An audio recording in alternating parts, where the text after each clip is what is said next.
कहानियाँ जीवन की प्रेरणा के लिए होती है, अंदर से खुद को जगाने के लिए होती है।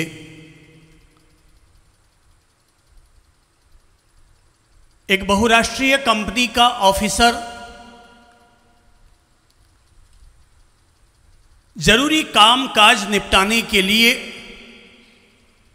अपनी कंपनी से रवाना होता है अपनी कार के जरिए।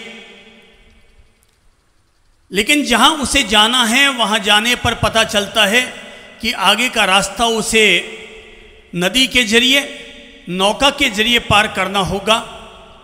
वो नौका पर सवार होता है, रास्ता लगभग 20 मिनट का होता है और न जाने उसे क्या सोचती है कि नौका पर चलते चलते ही नाविक से वो अपनी ओर से कुछ सवाल तलब करने लगता है टाइम पास करने के लिए।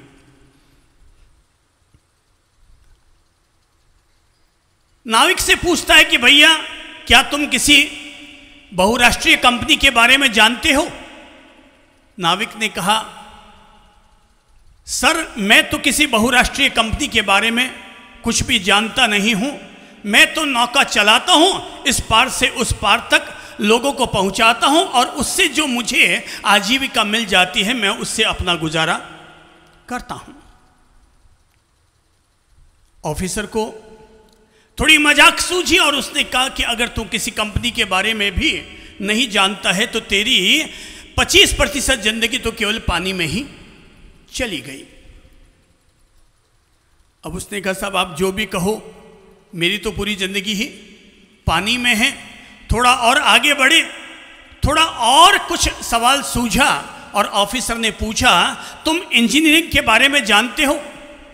उसने कहा, सर मैं किसी इंजीनियरिंग के बारे में नहीं जानता हूं। मेरा बच्चा जरूर 10वीं तक पढ़ा है, बाकी मैं तो अंगूठा छाप हूं, मैं कुछ भी पढ़ा लिखा आदमी नहीं हूं। ऑफिसर ने कहा, तुम बहुराष्ट्रीय कंपनी के बारे में नहीं जानते, तेरी जिंदगी 25% पानी में गई। इंजीनियरिंग भी नहीं जानते तो तेरी जिंदगी 50% पानी में गई। उसने कहा, बाप जी आपको जो बोलना है सो बोलो, मुझे तो पता है मेरी तो पूरी जिंदगी पानी में जा रही है। थोड़ा और आगे बढ़े, उसने फिर पूछा ऑफिसर ने, तुम कंप्यूटर के बारे में तो जानते होगे? अरे साहब मैं क्या जानूं कंप्यूटर, मैंने कभी कंप्यूटर का डिब्बा देखा है? मैं तो मेरी झोंपड़ी में रहता हूं, नौका चलाता हूं और पार लगाता हूं मझारों को। यहां पर जो भी यात्री आते हैं मुसाफिरों को मैं पार लगाने का काम करता हूं, मैं किसी कंप्यूटर के बारे में नहीं जानता। ऑफिसर ने फिर उसकी मजाक उड़ाई और मजाक उड़ाते हुए कहा, तुम कंपनी के बारे में भी नहीं जानते, इंजीनियरिंग के बारे में भी नहीं जानते, कंप्यूटर के बारे में भी नहीं जानते और इस टेक्नोलॉजी जमाने में तुम पैदा हुए हो। अगर तुम तीनों ही नहीं जानते तो तेरी 75% जिंदगी पानी में गई। उसने कहा, दाता जो आप कहो सो ठीक है, जो भी आप मेरी मजाक उड़ाओ, मैं पढ़ा लिखा आदमी नहीं हूँ। थोड़ा और आगे बढ़ा कि इतने में ही पानी का एक तेज झकोला आया और झकोले के साथ ही नौका का एक लकड़ी का पट्टा झकोले से आहत हुआ, टूटा और पानी में गिर पड़ा। पानी नौका में चढ़ने लगा। उसने बहुराष्ट्रीय कंपनी के इंजीनियर, कंप्यूटर मास्टर और ऑफिसर से पूछा, भाई साहब जरा एक बात बताइए, नौका में पानी भरता जा रहा है, आपको तैरना भी आता है? बोले, नहीं भाई मुझे तैरना तो नहीं आता, मुझे तैरना नहीं आता। नाविक ने कहा, महाराज मेरी तो जिंदगी 25%, 50 पैसा, 75 पैसा ही पानी में गई, पर आपको अगर तैरना नहीं आता तो आपकी तो 100 की 100% जिंदगी, 100 की 100% जिंदगी पानी में चली गई। आपने सब कुछ जाना, पर अगर तैरना न जाना तो फिर आपने जाना ही क्या? अगर नदी को इस पार से उस पार आप लगाना नहीं जानते तो महाशय आपने केवल कंपनी में बैठकर टेबल पर 4 खटके चलाना सीखा है, पर इसके अलावा आपने जिंदगी को पार लगाना अभी तक नहीं सीखा। बोले, भाई अब तो डूब रहा हूं, अब तो बचाओ बचाओ बचाओ। बोले, महाराज बचाने का काम तो मैं जरूर करूंगा, मेरा काम ही है, मैं माझी लोगों को पार ही लगाने का काम करूंगा। आप तो अब मेरा पल्लू पकड़ लीजिए, मेरा पल्लू पकड़ लीजिए, एक हाथ से मेरा पल्लू पकड़िए और दूर से हाथ से जैसे मैं हाथ चलाता चला जाऊं वैसे ही आप भी हाथ चलाते जाइएगा। और इस तरह से जब वो नदी पार करके ऑफिसर बाहर आया तो उसने उस नाविक को प्रणाम किया और कहा कि आज जिंदगी का एक नया ज्ञान मिला, और ज्ञान ये मिला कि आदमी को केवल कंप्यूटर चलाना ही नहीं आना चाहिए, केवल कंपनी पर बैठकर टेबल पर बैठकर बहुराष्ट्रीय व्यापार ही नहीं करना आना चाहिए, बल्कि आदमी को पार लगना भी आना चाहिए। धर्म और कुछ नहीं है, केवल इंसान को पार लगाने का मार्ग है। धर्म क्या है? इंसान को पार लगाने का मार्ग है। धर्म विशुद्ध रूप से जीवन जीने की कला का ही दूसरा नाम है। धर्म और जीवन ये दोनों कोई अलग अलग नहीं है। धर्म और विज्ञान भी कोई अलग अलग नहीं है।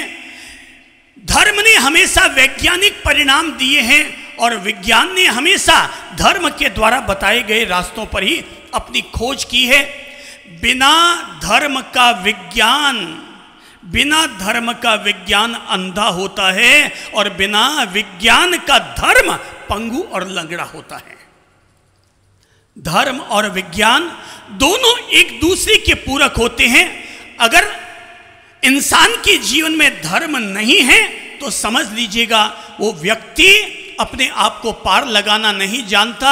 जैसे बिना लगाम का घोड़ा कोई काम का नहीं होता, वैसे ही बिना धर्म का जीवन भी कोई काम का नहीं होता। आप जरा ऐसे कमरे की कल्पना कीजिए कि जिस कमरे में इंटीरियर डेकोरेशन शानदार है, सोफा सेट भी शानदार लगे हुए हैं, आप सब लोग अंदर बैठे हैं, पर अंदर अगर उजाला नहीं है तो क्या है? अगर कमरे में सब कुछ है पर अगर एक उजाला नहीं है, एक बल्ब नहीं जल रहा है, एक दीपक नहीं जल रहा है, तो वो कमरा सब कुछ सजावट होते हुए भी आदमी के लिए अंधेरे जैसा ही है। ठीक इसी तरह जैसे बिना उजाले का कमरा कोई काम का नहीं होता, वैसे ही बिना धर्म का जीवन भी कोई काम का नहीं होता। तू जिंदा है तो जिंदगी की जीत पर यकीन कर, तू जिंदा है तो जिंदगी की जीत पर यकीन कर। अगर कहीं है स्वर्ग तो उतार ला जमीन पर, अगर कहीं है स्वर्ग तो उतार ला जमीन पर। धर्म इंसान के जीवन को स्वर्ग बनाने की प्रक्रिया है। धर्म क्या है? जीवन को स्वर्ग बनाने की प्रक्रिया है। धर्म का अर्थ होता है अच्छाइयों को धारण करना। धारयति इति धर्मः। सब बोलो, धर्म का मतलब क्या है? धारयति इति धर्म। वापस बोल लो सब, धारयति इति धर्मः। धारण करने का नाम है धर्म। प्रश्न है किसको धारण करना? किसको धारण करना? एक दूसरे को धारण करने का नाम है धर्म। नंबर 2, अच्छाइयों को धारण करने का मतलब है धर्म। नंबर 3, नैतिकता और पवित्रता को स्वयं में धारण करने का मतलब है धर्म। नंबर 4, अपनी आत्मा में परमात्मा को धारण करने का मतलब है धर्म। धर्म क्या है? धर्म अहिंसा का अनुष्ठान है। सब बोलो, धर्म क्या है? वापस बोलिए जो नहीं बोल पाए। धर्म क्या है? धर्म अहिंसा का अनुष्ठान है। धर्म क्या है? मानवता की मुंडेर पर मोहब्बत का जलता हुआ चिराग है। धर्म क्या है? धर्म इंसान के आध्यात्मिक उदय के लिए बनाया गया एक पवित्र मार्ग है। धर्म क्या है? धर्म इंसान के भीतर नैतिकता और पवित्रता लाने का उपक्रम है। धर्म क्या है? धर्म इंसान के इस जीवन को भी धन्य करता है और अगले जीवन को भी धन्य करता है। उसका नाम होता है धर्म। वर्तमान जीवन को जो स्वर्ग बनाए उसका नाम भी है धर्म, और हमारे भावी जीवन को, हमारे अगले भाव को भी जो धन्य करे उसका नाम है धर्म। धर्म इसलिए नहीं करते कि हमें अगले जन्म में स्वर्ग मिले, बल्कि धर्म इसलिए करते हैं ताकि हमारा वर्तमान जीवन स्वर्ग बने। धर्म बूढ़े लोगों के लिए नहीं है।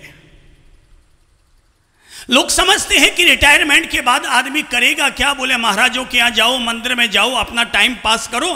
धर्म बुजुर्गों के लिए मात्र नहीं है, बल्कि धर्म ऊर्जा चाहता है, धर्म युवाओं को चाहता है, और धर्म चाहता है कि जिस इंसान के पास जितनी अधिक ऊर्जा होगी वो अपनी जीवन में धर्म का परिणाम भी उतना ही अधिक ला पाएगा। अब जरा कल्पना करो, एक ऐसा आदमी 80 साल का बूढ़ा हाथ में गेड़िया लेकर चल रहा है, दांत भी गिर गए हैं, मुंह से लार टपक रही है, अभी तक तो वो अपनी सूसू और पोटी पर भी अपना कंट्रोल नहीं रख पा रहा है। ऐसा अपाहिज आदमी अगर धर्म के द्वार पर आएगा तो कैसे तो धर्म की सेवा करेगा, कैसे वो धर्म का आचरण करेगा, और किस तरह से वो धर्म के जरिए अपना उद्धार कर पाएगा। जो व्यक्ति जितना जवान है उतना जल्दी वो अपनी जीवन के साथ धर्म जोड़ लेगा, धर्म का कल्प वृक्ष, धर्म का वट वृक्ष उसके जीवन में उतना ही उच्चतम अपना परिणाम देगा। अब होता क्या है, होता ये है, हम लोग धर्म स्थानकों में आते हैं, सामने जितने लोगों को बैठा देख रहा हूं, धंधा करने के लिए तो उन्होंने भेजा है अपने बेटे को, और यहां कौन आए हैं, दौड़े बाल वाले, उठने बैठने की श्रद्धा नहीं, सामायिक लेना हो तो सामायिक करने की अनुकूलता नहीं। तो यहां जो लोग आ रहे हैं वो कौन लोग आ रहे हैं, धर्म को युवा लोग चाहिए। धर्म चाहता है कि मैं बचपन से ही तुम्हारे कल्याण का मार्ग प्रशस्त कर दूं। जरा कल्पना करो, एक व्यक्ति 65 साल की उम्र में दीक्षा ले रहा है और एक व्यक्ति 15 साल की उम्र में दीक्षा ले रहा है। किसके जीवन का परिणाम ज्यादा आएगा, 15 साल वाले का या 65 साल वाले का? किसका? 15 साल वाले का। ठीक कहा आपने। 65 साल वाला व्यक्ति तो पीपल का पीला पत्ता है, उसे अगर हम धर्म के सरोवर में डुबाएंगे तो वो पत्ता गीला तो हो जाएगा पर अपने ऊपर किसी भी तरह का फल फूल नहीं ला पाएगा। पर 15 वर्ष का बच्चा अगर धर्म के सरोवर में डुबकी लगाएगा तो अपनी जीवन में इतना सिंचन पाएगा कि खुद का भी अभ्युदय करेगा और शासन की भी सेवा करेगा, संघ की भी सेवा करेगा, इंसानियत की भी वो सेवा करके जाएगा। कभी कभी ये सुनने को मिलता है कि जब कोई व्यक्ति 12 साल, 10 साल, 15 साल की उम्र में दीक्षा लेता है तो लोगों के मुंह से टिप्पणी सुनने को मिलती है, साहब ये कोई उम्र है दीक्षा लेने की, ये कोई उम्र है, अभी ये बच्चा जानता क्या है। हाँ, टिप्पणियां तो सुनने को मिलती है। तो भाई हटाता हूं 10 साल, 12 साल, 15 साल, 18 साल के बच्चों को, आप तो सारे बहुत जानकार है ना, आप तो सारे बहुत जानकार है। वो तो नहीं जानता, उसने तो अभी गृहस्थी नहीं देखी, उसने तो कभी कुल्फी बराबर खाई नहीं है, उसने अभी तक बराबर गोल्ड स्पॉट कभी पिया नहीं है, उसने कभी गृहस्थाश्रम का सेवन किया नहीं है। पर आप सब ने तो कर लिया, आप तो सब रिटायर्ड लोग होने वाले हैं ना, तो आप लोग तो निकल सकते हैं ना।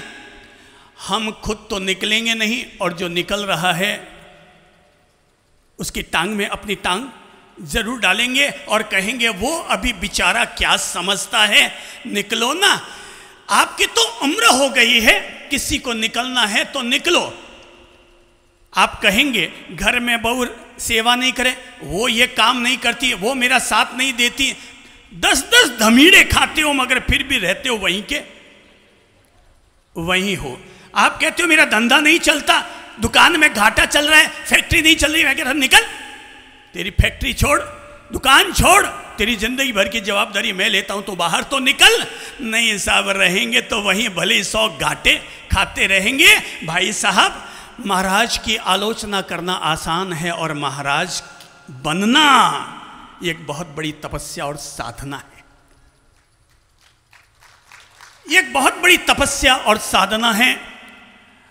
बुजुर्ग आदमी, रिटायर हो चुका आदमी, वो टायर भी है और रिटायर भी है, उसके पाँव में दम नहीं है, हाथों में दम नहीं है। लोग अगर समाज में अध्यक्ष मंत्री भी बनाते तो पता है किसे बनाते? किसे बनाते? गेडीए वाले को। अब बताओ, हम लोग रिटायर लोगों पर ही सारा दायित्व क्यों सौंप रहे हैं? मैं कहूंगा रिटायर लोग वे अनुभवी लोग हैं, उन्हें केवल अपना संरक्षक बनाइए, बाकी सब ऊर्जावान लोगों को काम सौंपिए।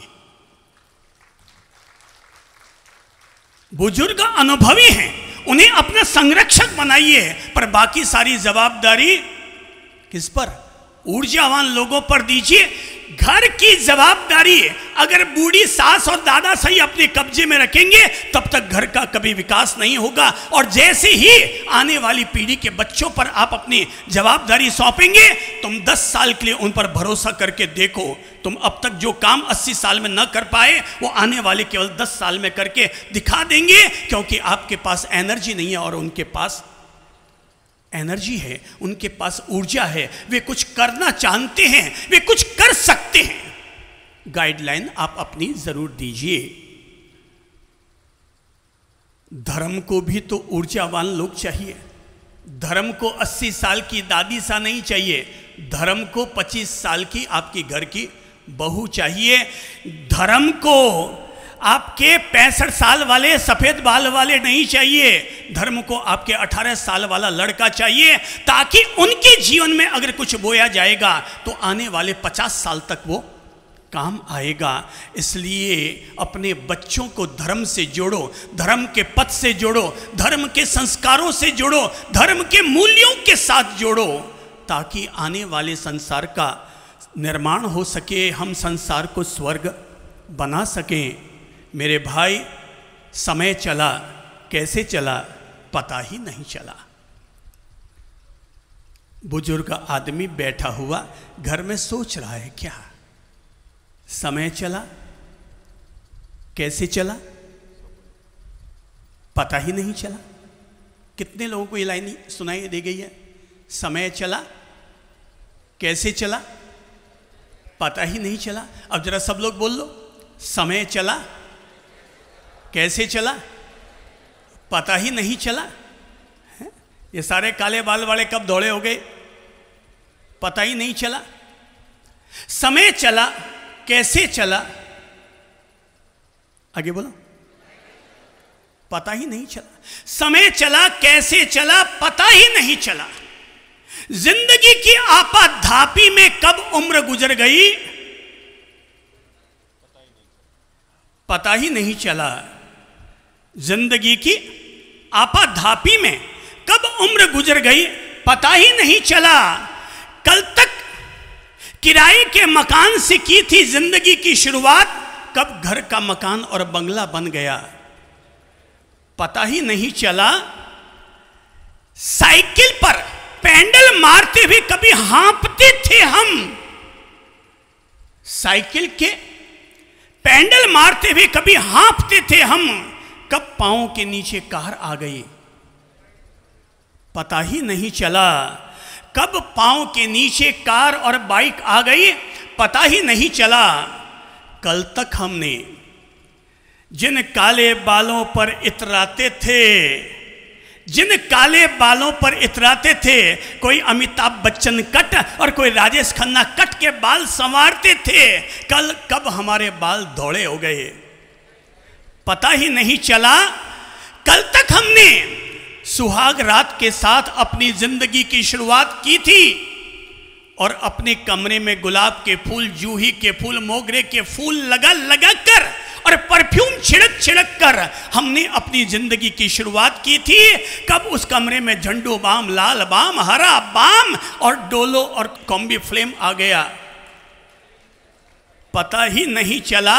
कब हमारी जिंदगी बदल गई हमें पता भी न चल पाया। कल तक जिस पत्नी से हम प्यार के सपने देखते थे, रात रात भर बातों में बिताया करते थे, कब वो पत्नी हमसे कहने लगे जरा थोड़ा दूर भी रहो, पता भी नहीं चला। वो पता भी नहीं चला। अरे जिन बच्चों को कल तक हम अपने कंधे पर बिठाते थे, जिन बच्चों को कल तक हम कंधे पर बिठाते थे वो बच्चे कब हमारे कंधे के बराबर आ गए पता भी नहीं चला। जिन मूछों पर हम देते थे ताव, जिन मूछों पर देते थे हम ताव और अपने आप को मानते थे जवान, कब ये मूछे ना मूछे हो गए पता ही नहीं चला। जिन भाई बहनों पर हम इतराते थे ये मेरा भाई, ये मेरी बहन, कल तक हम अपने परिवार पर इतराते थे, कब ये हमारा परिवार बिखर गया पता भी नहीं चला। जिन बच्चों के लिए खून पसीना हम एक करते थे, जिन बच्चों के लिए अपना खून पसीना हम एक करते थे और दिन भर की कमाई हुई सारी गाड़ी कमाई हम इन बच्चों पर लगाते थे, पर ये बच्चे हमसे कब दूर हो गए पता ही नहीं चला। आज बैठे हैं कमरे में पति पत्नी दोनों, एक दूसरे को देख रहे हैं, एक दूसरे को ताक रहे हैं, सोच रहे हैं काश हम भी अपने लिए कुछ कर लेते, काश हम भी अपने लिए कुछ जी लेते। सारा परिवार, सारा कुनबा बिखर गया। हमने 2 से शुरुआत की, वापस 2 के 2 हो गए। अब सोचते हैं कुछ कर लें, अब भी सोचते हैं कुछ कर लें, पर करे क्या? शरीर कब बूढ़ा हो गया हमें पता ही नहीं चला। देखते देखते पूरी जिंदगी हमारी बीत गई और कब ये जिंदगी बीत गई हमें पता भी न चल पाया।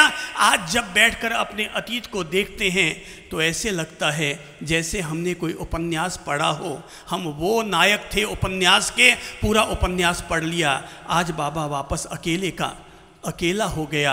सावधान सावधान सावधान, जिंदगी लगातार बदल रही है। हमें लगता है धंधा ही जिंदगी है, हमने केवल धंधे को ही जिंदगी बना लिया, पर ये पता नहीं है अभी तक कि जब हम जाएंगे तो धन सारा का सारा यहीं रह जाएगा और मैंने जो किया है अपने जीवन में वो मेरा धर्म आज भी मेरे साथ है और अगले जन्म में भी मेरे साथ जाएगा। इस जन्म में भी मेरे साथ है और अगले जन्म में भी मेरे साथ जाएगा। जिस धन को हमने इकट्ठा किया, जिस धन के लिए हमने अपनी पूरी जिंदगी लगा दी, बेटे को दे देकर, बेटी को दे देकर, मायरा भर भर के हमने अपनी बेटी पर हर आदमी ने 1 करोड़ रुपया लगाया है। कभी अपनी बेटी के बीन से जाकर कहना कि बेटा मुझे 10 लाख की ज़रूरत है, दुनिया का कोई जवाई अगर आपको 10 लाख दे दे तो मुझे कह देना। ये सब ले रहे हैं, सब ले रहे हैं, ये धन नहीं ले रहे बल्कि हमसे हमारी ज़िंदगी ले रहे हैं। और हम लोग अपने प्रति अपनी सुध बुध नहीं जगा पाते और केवल मोह माया में अंधे धृतराष्ट्र बन जाते हैं और अंधे धृतराष्ट्र बनकर केवल उनके लिए जीते हैं। हमने नहीं सोचा अपने आप के लिए, हमने नहीं सोचा कि मेरा कल्याण कैसे हो सकता है। हमने ये तो सोचा कि मेरा बच्चा किस तरह से इंजीनियर पढ़ जाए, पर हमने कभी ये नहीं सोचा कि मेरा बच्चा किस तरह से अच्छा इंसान बन जाए। मेरा बच्चा एक अच्छा इंसान कैसे बन सके, हमने कभी ये नहीं सोचा। हमने कभी उसे वो मूल्य नहीं दिए, वे संस्कार नहीं दिए, जो संस्कार जिन पर हम गौरव कर सकें, जो आने वाले कल का निर्माण कर सके। और हमें हमारे बुढ़ापे में 2 तरह के लोग होते हैं, एक को बुढ़ापे में गेड़िया पकड़ना पड़ता है और एक को बुढ़ापे में अपने बेटे का हाथ पकड़ना पड़ता है। दोनों का फर्क है, दोनों का फर्क है। संतान का सुख तो सबको मिलता है, पर संतान से सुख तो नसीब वालों को मिलता है। संतान का सुख तो सबको मिलता है, पर संतान से सुख ये हर किसी को नहीं मिलता। करते जाओ भेड़ा, करते जाओ भेड़ा। मेरे दादा ने भी भेड़ा किया, इकट्ठा किया, मर मरा के सब अपने बेटे के लिए छोड़ गए। मेरे पापा ने भी इकट्ठा किया, मर मरा करके पीछे छोड़कर चले गए, पीछे छोड़कर चले गए। मेरे बापू ने मेरे दादा पर 5 लाख खर्च नहीं किए। मेरे बापू ने मेरे दादा के मरने पर 5 लाख खर्च नहीं किए।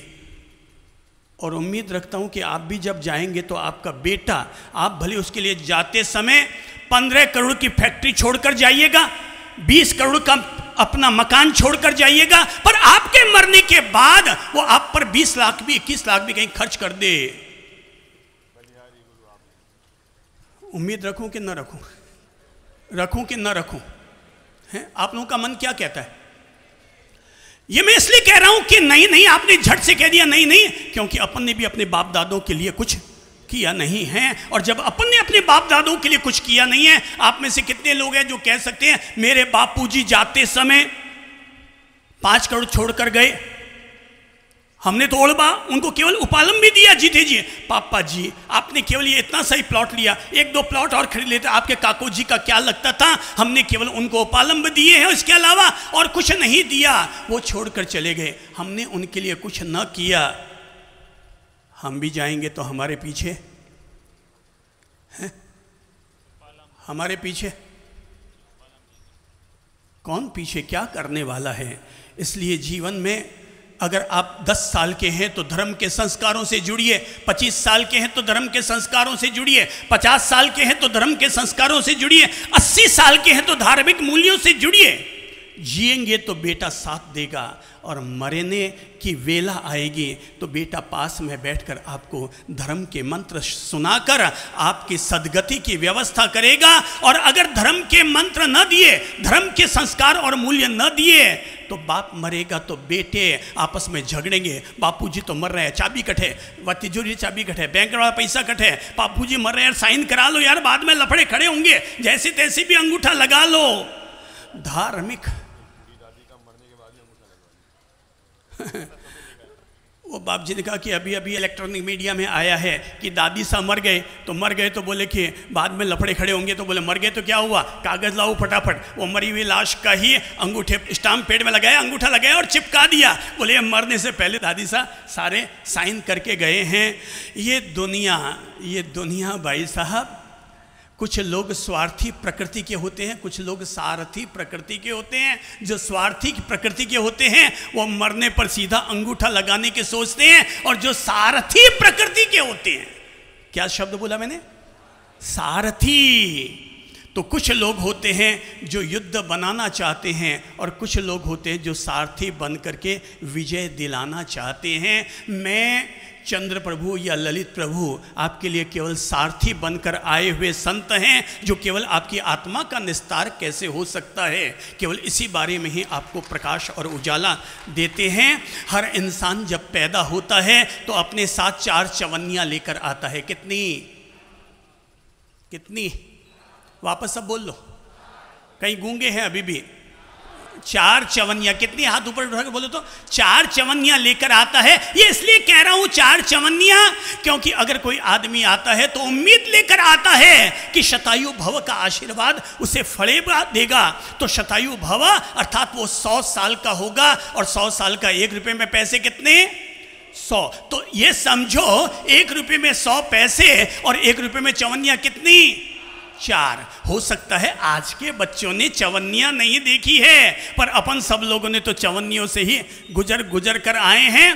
1 रुपये में 4 चवन्नियाँ होती है, और हर इंसान अपनी जिंदगी में 4 चवन्नियाँ लेकर आता है। पहला 25 साल हमारी पहली चवन्नी, दूसरे 25 साल हमारी दूसरी चवन्नी, तीसरे 25 साल हमारी तीसरी चवन्नी, और अंतिम 25 साल हमारे चौथी चवन्नी। हम में से कितने ही लोगों ने, अभी कई लोग ऐसे हैं जो अभी पहली चवन्नी को खर्चा कर रहे हैं, पर कई लोग ऐसे हैं जिन्होंने अपनी पहली चवन्नी तो खर्चा कर दी है। भले पढ़ाई लिखाई में लगाई, पर पहली चवन्नी तो गई, हाथ से गई। दूसरी चवन्नी कई लोगों ने पैसा कमाने में, कंपनी चलाने में, और कुल मिलाकर के दूसरी चवन्नी भी कई लोगों की गई है। अभी तो गई है तो हाथ से करो, गई। तो पहली चवन्नी भी गई, दूसरी चवन्नी भी गई, अब तीसरी चवन्नी में अपन चल रहे हैं। अपन सभी लोग तीसरी चवन्नी में चल रहे हैं, और ये तीसरी चवन्नी हे खर्च हो रही है, खर्च हो रही है, देखते देखते ये खर्च हो जाएगी। ठीक वैसे जैसे देखते देखते पहली और दूसरी चवन्नी खर्च हो गई।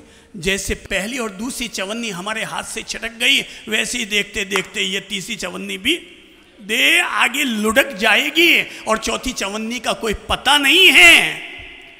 किसने किसकी सांसें गिनी हैं, कोई ज़रूरी थोड़ी है कि हम चौथी चवन्नी अपनी खर्च कर ही पाएंगे।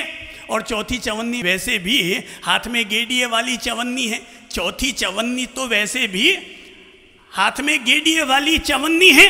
अंगम गलितम पलितम मुंडम दशन विहीनम जातम तुंडम। तो अंग गल गए। चौथी चवन्नी का समय कौन सा होगा? अंग गल गए, दांत गिर गए। वृद्धो याति गृहीत्वा दंडम तद तदपि न मुंचत्याशा पिंडम। आचार्य शंकराचार्य जी ने कभी भज गोविंदम स्तोत्र में ये बहुत प्यारी पंक्तियां कही थी। अंग गल गए, अंग गल गए, दांत गिर गए, मुंह से लार टपक रही है, हाथ में गेड़िया आ गया है, कमर उसकी झुक गई है, बाल उसके माथे पर हाथ रख के देखो ना यार कैसे हैं। अरे भाई डाई लगाने से, बालों को काला करने से बुढ़ापा थोड़ी जाता है। बाल को काला करने से बुढ़ापे को ढका तो जा सकता है, पर बुढ़ापे को रोका नहीं जा सकता। इसे ढका तो जा सकता है। जैसे माथे पर घूंघट डाल लो, जैसे माथे पर घूंघट डाल लो तो माथा ढका तो जा सकता है, पर माथे को मिटाया तो नहीं जा सकता। हाँ, डाई करने से बुढ़ापा ढका तो जा सकता, पर बुढ़ापे को रोका नहीं जा सकता। ये चौथी चवन्नी किसको मिलेगी या नहीं मिलेगी कोई गारंटी नहीं है। इसलिए इंसान की समझदारी इसी में है कि ये चवन्नियाँ हमारे हाथ से छिटके उससे पहले हम हमारी हर चवन्नी का मोल जरूर प्राप्त कर लें। मैं मेरी चवन्नी की कीमत लेता हूं, आप अपनी चवन्नी की कीमत लो। मैं मेरी चवन्नी को सार्थक करूं, आप अपनी चवन्नी को सार्थक करो। एक बात तो तय है, 1 करोड़ इकट्ठा कर लिया तो भी यहीं छोड़ के जाना है, 4 करोड़ इकट्ठा कर लिया तब भी यहीं छोड़ के जाना है। साथ में तो अंगूठा आगे करके बोलो तो, मुट्ठी बांध करके, साथ में तो ठन ठन पाल, थोड़ा घुमाओ तो ठन ठन पाल, आगे बोलो ठन ठन पाल मदन गोपाल। साथ में कुछ नहीं जाने वाला है, सब यहीं धरा रह जाने वाला है। चवन्नियाँ खत्म हो रही है। कहते हैं कि दशरथ जी के सिर पर एक बाल सफ़ेद आ गया था। एक बाल सफ़ेद आ गया तो महर्षि वाल्मीकि जी ने उनसे कहा कि भाई अब मेरे तो जाने का समय आ चुका है, इसलिए हो सके तो तुम भी अपनी तैयारी शुरू कर दो। बोले महाराज आपने मुझे ये कैसे कहा है कि मैं भी अपनी जाने की तैयारी शुरू कर दूं? बोले कि आज जरा शाम को जाओ ना कमरे में अपना श्रृंगार करने के लिए, तो अपने सिर पर गौर कर लेना। और दशरथ जी जब अपने कक्ष में जाते हैं श्रृंगार करने के लिए, बालों को संवार रहे हैं, मूछों को ताव दे रहे हैं, दाढ़ी को सजा रहे हैं। अब भाई राजा है, सम्राट है, तो उनका ठरका तो अलग ही होगा, ताव भी मूछ पर कुछ अलग ही होगा। पर जब ताव दे रहे थे और तभी उन्हें महर्षि की बात याद आई कि जरा अपने बालों पर भी गौर कर लेना। और बालों को जब यूं यूं किया टाल डालने के लिए कि तभी नजर आया कि यहाँ पर 2, 3, 4 बाल सफ़ेद होने लग गए हैं। और उन्हें महर्षि की बात याद हो आई और लगा कि महर्षि ने ठीक कहा था कि अब तेरे बाल भी पकने शुरू हो गए हैं, अर्थात अब तेरी दूसरी चवन्नी भी खत्म हो गई है, तीसरी चवन्नी भी तेरी जा रही है। अब अपना जो तुझे भला करना है वो भला कर ले। और तब कहते हैं कि उन्होंने ये तय किया था कि अब मैं आने वाले कल को राम का राज्याभिषेक करवाऊंगा और गद्दी सौंप कर अपने पुत्र को और अपने आत्मकल्याण के लिए निकल जाऊंगा। निकलता वही है जिसको अपनी चवन्नी के खर्च होने का बोध हो गया है। ये आत्मज्ञान जिस व्यक्ति को हो गया है वही व्यक्ति, कोई व्यक्ति सुबह बैठकर ध्यान करेगा, कोई आराधना करेगा, कोई साधना करेगा, कोई अपने जीवन को धन्य करेगा, कोई दान करेगा, कोई पुण्य करेगा, कोई अच्छे कार्य करेगा। और बाकी के लोग ये जो इतना सा है ना, बस इसी को सजाने में, इसी को टिप टॉप रखने में, इसी को दिखाने में ही भाई साहब चमड़ी का कलर वही रहना है, चाहे इस पर कितना भी काला पीला पोता कर लो, ये वही का वही रहना है। बालों को काला करने की मत सोचो, बल्कि जीवन को धन्य करने की सोचो। दशरथ को तब आंतरिक प्रेरणा मिली थी। केश पके तन प्राण थके, केश पके, अपने माथे पर हाथ रखकर बोलो, केश पके, गोडे पर हाथ रखकर देखो क्या हो गया, तन प्राण थके, गोडा दुखने लग गया, उठी जे बैठी जा कोने, पेट बाबूजी बांडे आ गया, तो अब कहीं उठी जे बैठी जा कोने, तो तो कहीं हैं, केश पके तन प्राण थके, अब राग अनुराग को भार उतारो, मोह महामद पान कियो, अब आत्म ज्ञान को अमृत ढारो। जीवन के अंतिम अध्याय में, जीवन के अंतिम अध्याय में त्याग करो और दीक्षा धारो। पुत्र को सौंप के राज और पाठ, पुत्र को सौंप के राज और पाठ, करो तप आपनो जन्म सुधारो, करो तप आपनो जन्म सुधारो, करो तप आपनो जन्म सुधारो। कुछ ऐसा करो कि जिससे हमारा जीवन धन्य हो सके। धर्म हमारे कल्याण के लिए है। धर्म को आप कोई आउट ऑफ डेट की चीज़ न समझें। ये वो महापथ है जिस पथ को जीने के लिए कभी राजकुल में पैदा होने वाले महावीर और वर्धमान महात्याग के पथ पर आ गए थे। कभी बुद्ध गौतम जैसे लोग राजकुल में पैदा होकर के भी और अपने आत्म कल्याण करने के लिए निकल पड़े। जो लोग मोह माया में पड़े हैं वो क्या हमारी लुगाई और मारो बेटो, हमारी लुगाई आ मारो बेटो, ओ मारो बीन ओ मारो धनी, वो ये करते करते अपनी ज़िंदगी गुजार देते हैं। पर कोई थे महावीर, थी उनके भी पत्नी, थी उनके भी संतान, पर 30 साल की भरी जवानी में निकल पड़े अपनी ज़िंदगी की दूसरी चवन्नी को धन्य करने के लिए, अपनी ज़िंदगी की दूसरी चवन्नी को सार्थक करने के लिए निकल पड़े। धर्म का पथ कल्याण का पथ है। वो सौभाग्यशाली है जिनको बचपन से ही धर्म का पथ मिल गया। मुझे याद है जब हम बच्चे थे तो माँ कहती थी, बेटा मंदिर जाके आओ पहले सुबह सुबह। हम उठते ही सुबह कहते मम्मी भूख लगी, तो मम्मी कहते पहले मंदिर जा। हम कहते पहले मम्मी दूध तो पिला दो, भूख लग गई। बोले थाने कितो ही खिवा पिलाने सुलाऊं तो ही सुबह उठते भूख लग जावे हैं। ये भूख है ही, भूख माता है ही ऐसी कि कितना भी इसे खिला पिला के सो ना, फिर भी सुबह उठते क्या सोचता है, खाऊं खाऊं खाऊं। न किसी को नवकार्सी करना याद आता है, न किसी को रात्रि भोजन छोड़ना याद आता है। दिन भर खाऊं खाऊं खाऊं खाऊं, एक ही चीज चलती रहती है सुबह से लेकर रात तक। ये तो भगवान ने व्यवस्था कर दी रात को 7 घंटा सोने की, वरना ये इंसान की औलाद रात को 2 बजे भी खाऊं खाऊं। उसे केवल 2 चीजें ही दिखती है, फिर दिन भर खाना या दिन भर धंधा करना, तीसरा काम उसे कुछ सूझता ही नहीं है। मेरे प्रभु जी, हम लोग अपने आप पर कंट्रोलिंग कब करेंगे, संयम कब साधेंगे? धर्म का पथ व्यक्ति के कल्याण के लिए बनाया हुआ है। ध्यान रखिएगा, धर्म हमारे कल्याण के लिए बनाया हुआ है, हम इंसान धर्म के लिए नहीं बने हुए। जिन्होंने भी ये मान लिया है कि इंसान धर्म के लिए बना है, उन सब लोगों ने कट्टरता और मजहबीपन फैलाया है।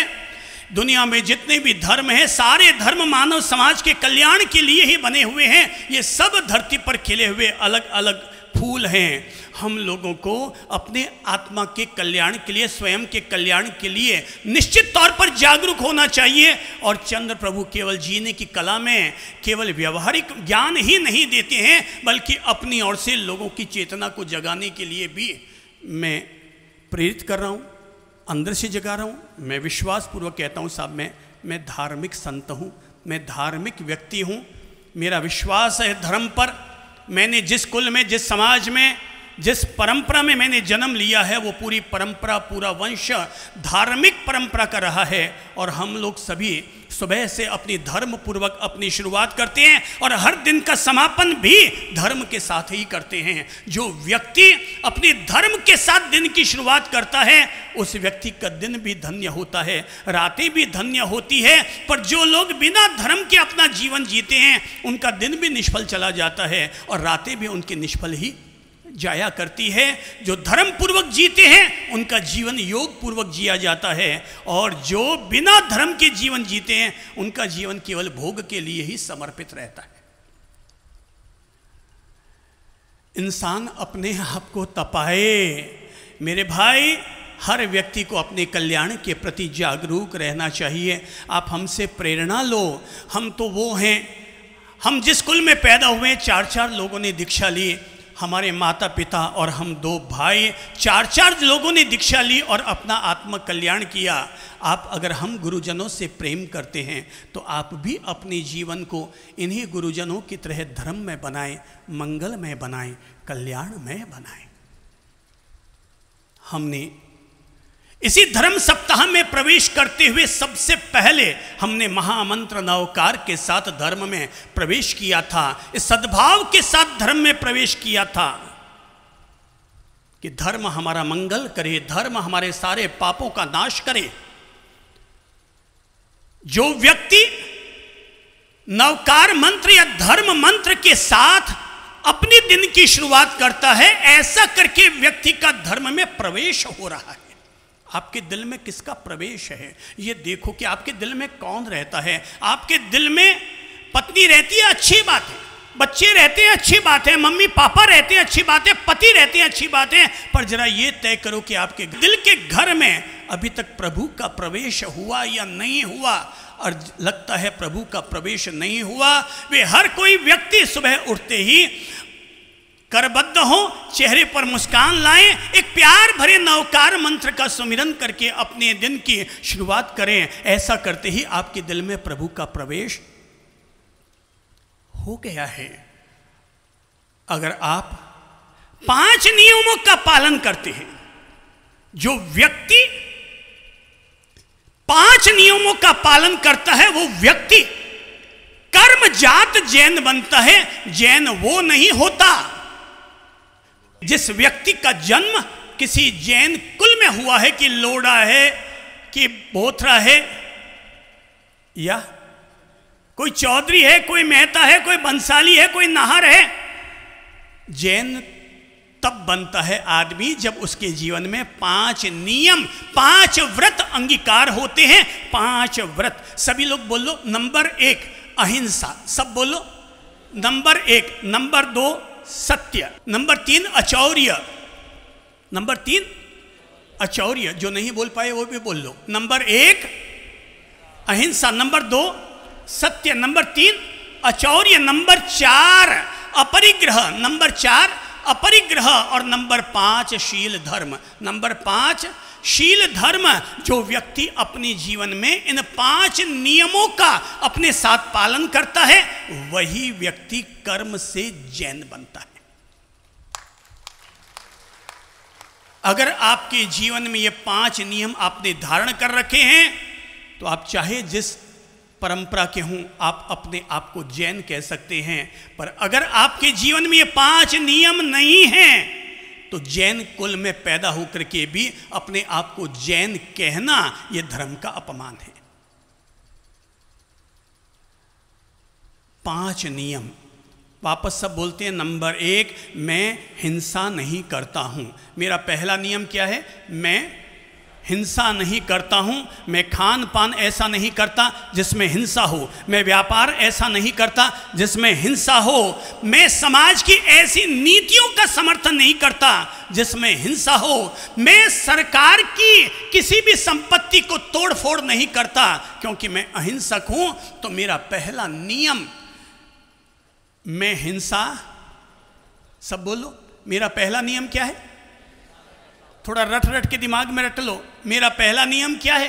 धर्म हमसे क्या चाहता है? धर्म हमसे चाहता है तुम 5 नियम अपने जीवन में जियो। पहला है मैं हिंसा नहीं करता हूं, सब बोलो, मैं। नंबर 2, मैं झूठ नहीं बोलता हूं। अंदर तक जाने दो आवाज को। मैं झूठ नहीं बोलता हूं। मेरा तीसरा नियम, मैं चोरी नहीं करता हूं।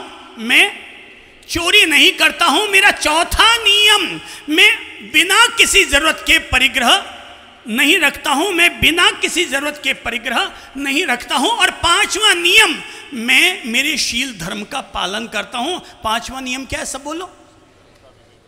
मैं मेरे शील धर्म का पालन करता हूं। ये 5 नियम जो व्यक्ति अपने जीवन में जीता है वो व्यक्ति अब सामान्य नहीं रहा, वो व्यक्ति अब धार्मिक बना।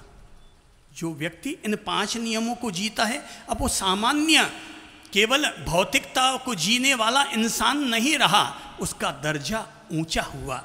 जैसे सोने की अंगूठी में अगर हीरा लगा लो तो अंगूठी का दर्जा ऊंचा हो जाता है ना, तो ऐसे ही जो व्यक्ति ने 5 नियमों को अपनी जीवन में जीता है, अब वो सामान्य से थोड़ा सा असामान्य हो गया है, उसकी चेतना का स्तर ऊंचा हो गया है।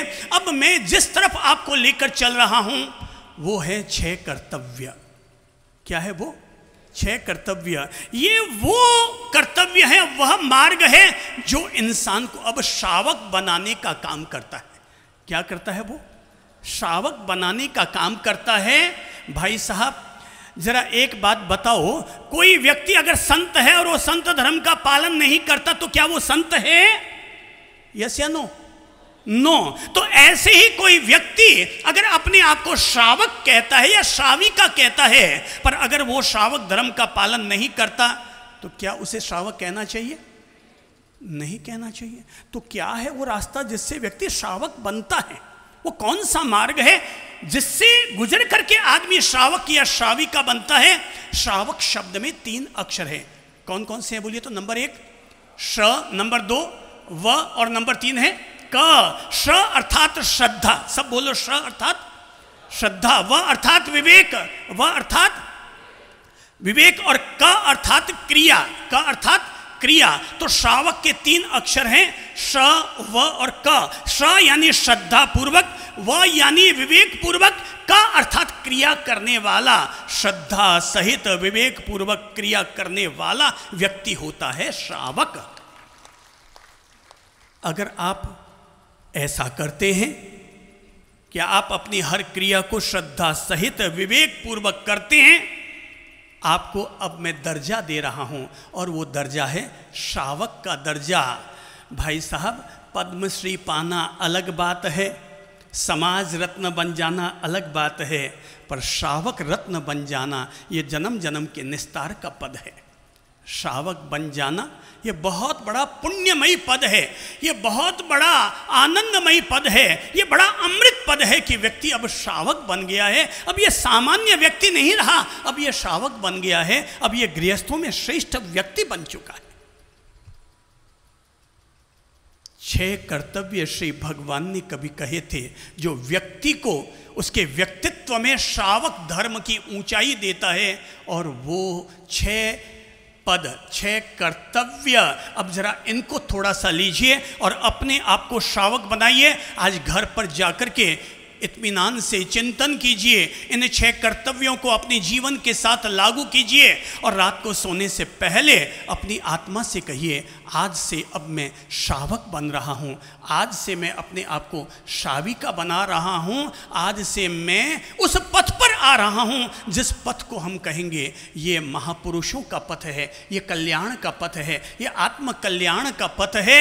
ये सच है कि हर कोई व्यक्ति संत नहीं बन सकता, हर कोई व्यक्ति महासंयम को धारण नहीं कर सकता, पर उसका एक अंश तो अपने जीवन में धारण कर ही सकता है। अगर बहनों मैं आपसे पूछूं कि मैं आपके पति को संत बना दूं, आप कहें बाप जी नहीं, बाप जी नहीं, बाप जी। पर अगर मैं कहूं कि चलो मैं उनके जीवन को अगर संत जैसा जीवन बना दूं, तो कितनी महिलाएं स्वीकृति देंगी? अच्छा, तब सभी महिलाएं स्वीकृति दे देंगी कि आप मेरे पति को अगर संत जैसा जीवन दे रहे हैं, उनको अंदर से संत बना रहे हैं, तो ये तो मेरे लिए सौभाग्य की बात हो गई। कितने भाइयों को लगता है कि उनकी धर्म पत्नियों का स्वभाव साध्वी जैसा हो जाए? कितने भाइयों को लगता है कि उनकी पत्नी का स्वभाव साध्वी जैसा हो जाए? हाँ, वेरी गुड, सभी चाहते हैं कि उनकी पत्नी का स्वभाव साध्वी जैसा हो जाए। आइए अब हम उसी पथ पर चलते हैं, और पहला कर्तव्य श्रावक बनने के लिए हमारा पहला कर्तव्य है, और वो है सामायिक। नंबर 1, सब लोग बोलिए क्या है? सामायिक। जो नहीं बोल पाए वो भी बोल लो। सामायिक। सामायिक शब्द का अर्थ होता है एक समय विशेष तक के लिए अपने आप को संपूर्णतः धर्म के लिए समर्पित करना, इसको कहते हैं एक सामायिक। दिन में 24 घंटे होते हैं, 24 घंटे में से केवल 2 घड़ी अर्थात 48 मिनट अर्थात अधिकतम 1 घंटा के लिए अपने आप को सांसारिक क्रियाकलापों से मुक्त करके और धर्म आराधना के लिए स्वयं को समर्पित करना, इसका नाम है एक सामायिक।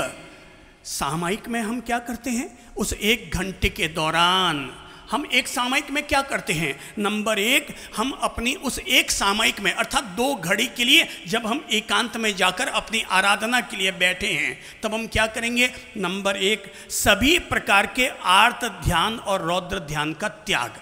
क्या करेंगे हम सामयिक में? नंबर एक क्या है, सब बोलो। आर्त ध्यान और रौद्र ध्यान का त्याग। यहां माइंड में हर समय आर्त ध्यान रौद्र ध्यान चलता है। आर्त ध्यान रौद्र ध्यान यानी अशुभ चिंतन, भीतर में हर समय आदमी के अशुभ चिंतन चल रहा है। तो जब हम सामयिक में बैठते हैं तो सभी प्रकार के अशुभ चिंतन का त्याग कर देते हैं। नंबर 2, सभी प्रकार की सांसारिक प्रवृत्तियों का त्याग करते हैं हम। सामयिक में क्या क्या करते हैं हम? सभी प्रकार की सांसारिक प्रवृत्तियों का, गतिविधियों का त्याग करते हैं। नंबर 3, सभी प्रकार की पापमय प्रवृत्तियों का त्याग करते हैं। क्या करते हैं हम? सभी प्रकार की पापमय प्रवृत्तियों का त्याग करते हैं। यहां पर जितनी बहनें सामयिक लेकर बैठी है ना, वो एक काम तो कर रही हैं कि अभी वो यहां सामयिक व्रत ग्रहण करके और धर्मवाणी सुन रहे हैं, पर ये सामयिक आदि है। हमें सामयिक में और क्या करना होता है?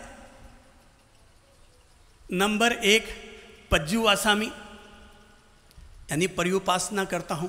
नंबर 2, पचक्खामी अर्थात मैं त्याग करता हूं। नंबर 3, फिर हम करते हैं निंदा में, बैठकर एकांत में बैठकर आत्मचिंतन करते हैं, मेरे जीवन के क्या दोष हैं और मेरे जीवन के क्या शुभ भाव हैं। अपने आप पर हम चिंतन करते हैं, निंदा करते हैं, गर्हा करते हैं। अपाणम वो सिरामी, हम सभी प्रकार के अपने दोषों का हम त्याग करते हैं। अर्थात मेरे भाई बहनों, हर कोई व्यक्ति, आप चाहे जिस परंपरा, कुल, धर्म, मजहब से जुड़े हों, मैं सबसे अनुरोध करूंगा, 24 घंटे रोज हमें भगवान देते हैं और हम 24 घंटे लगातार सांसारिक प्रवृत्तियों में ही मशगूल रहते हैं। हर भाई बहन 24 घंटे में से 1 घंटा अवश्य निकाले कि मैं 1 घंटा अपने लिए जीऊंगा। जी लिया, पत्नी के लिए जी लिया, बच्चों के लिए जी लिया, धंधे के लिए जी लिया, बैंक के लिए जी लिया, हो गया, ये सब काम हो गया। ये गाड़ी चलती ही रहेगी, ये गाड़ी चलती ही रहेगी। हमें क्या करना है? हमें 24 घंटे में से 48 मिनट 2 घड़ी के लिए सभी छाती कूटों से फ्री, माथा फोड़ी से फ्री, अपने घर में एकांत में जाकर बैठे। सामयिक लेने के लिए केवल 3 उपकरण चाहिए। सामयिक लेने के लिए कितने चाहिए?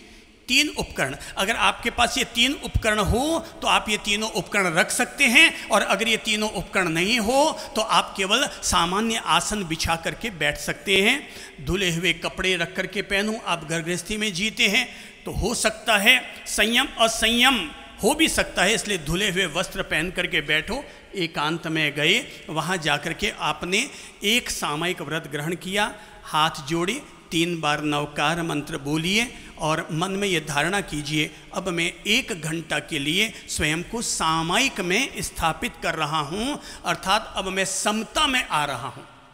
अब घर में जो होना है सो होवे, दुकान में जो होना है सो होवे। सामयिक लेकर बैठ गए यानी कि हम समझ गए हम घर में है ही नहीं।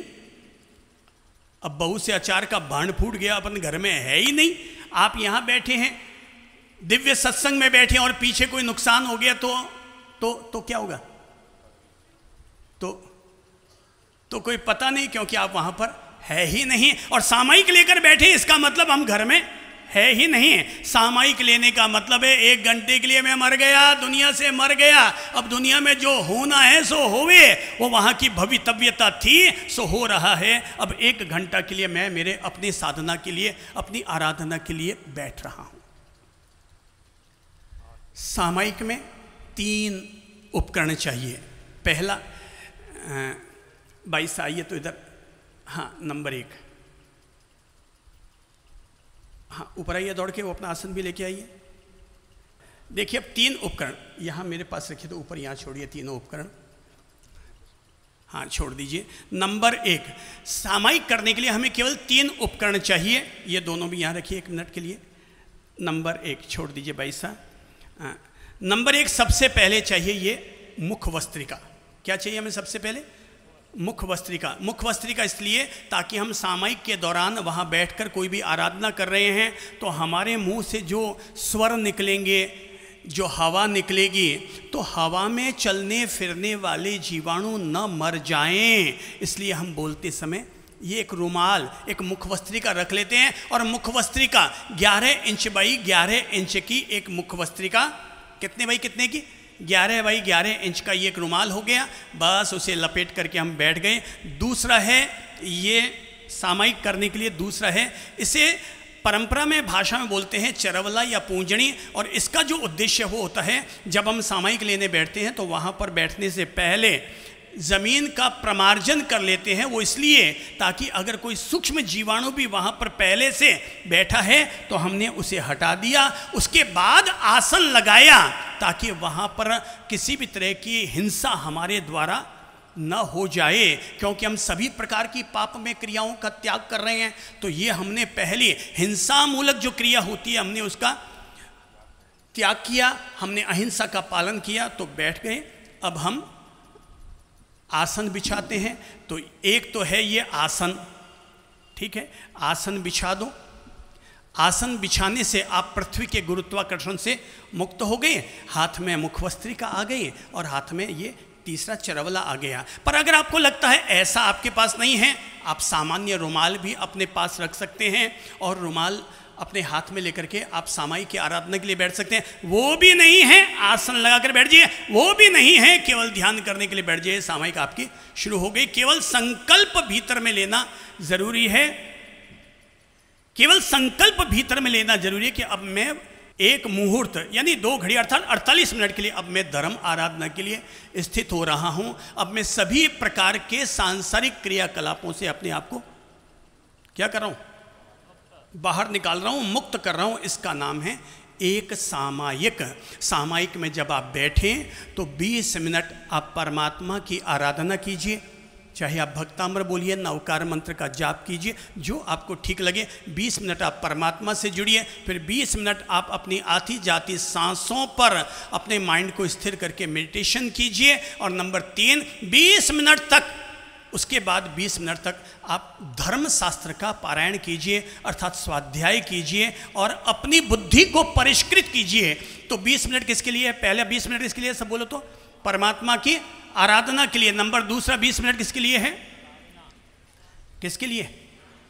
ध्यान के लिए, साधना के लिए, आत्मचिंतन के लिए। और तीसरा 20 मिनट दीजिए किसके लिए? स्वाध्याय के लिए। ऐसी वाणी को पढ़िए जो वाणी आपको अंदर से और ज्यादा पवित्र और निर्मल करने में आपके लिए मदद करे। तो ऐसी कोई पवित्र वाणी, पवित्र शास्त्र पढ़िए। कोई और शास्त्र न मिले तो हमारी पवित्र किताबें ले जाओ और हमारी वो आध्यात्मिक किताबें जो इंसान की आत्मा को जगाने का काम करते हैं, वो किताब लो, पढ़ो। आप महावीर की वाणी लीजिए, आप समय सार पढ़िए, आप श्रीमद् राजचंद्र जी को पढ़िए, आप चंद्र प्रभु को पढ़िए, जो ठीक लगे। रोज नई नई अच्छी अच्छी एक किताब जोड़ो, जब वो पूरी हो गई फिर अगली किताब फिर अपने साथ जोड़ लो और इस तरह से एक सामायिक व्रत का अनुष्ठान करो।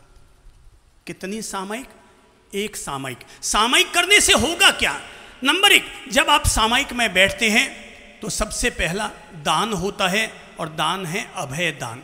हम सामायिक में बैठते हैं तो हम किसी भी जीव की हिंसा नहीं करते, तो हमारी ओर से दान हो गया और वो दान है अभय दान। दूसरा है, जब आप सामायिक करते हैं तो स्त्री पुरुष को नहीं छूती है और पुरुष स्त्री को नहीं छूते हैं।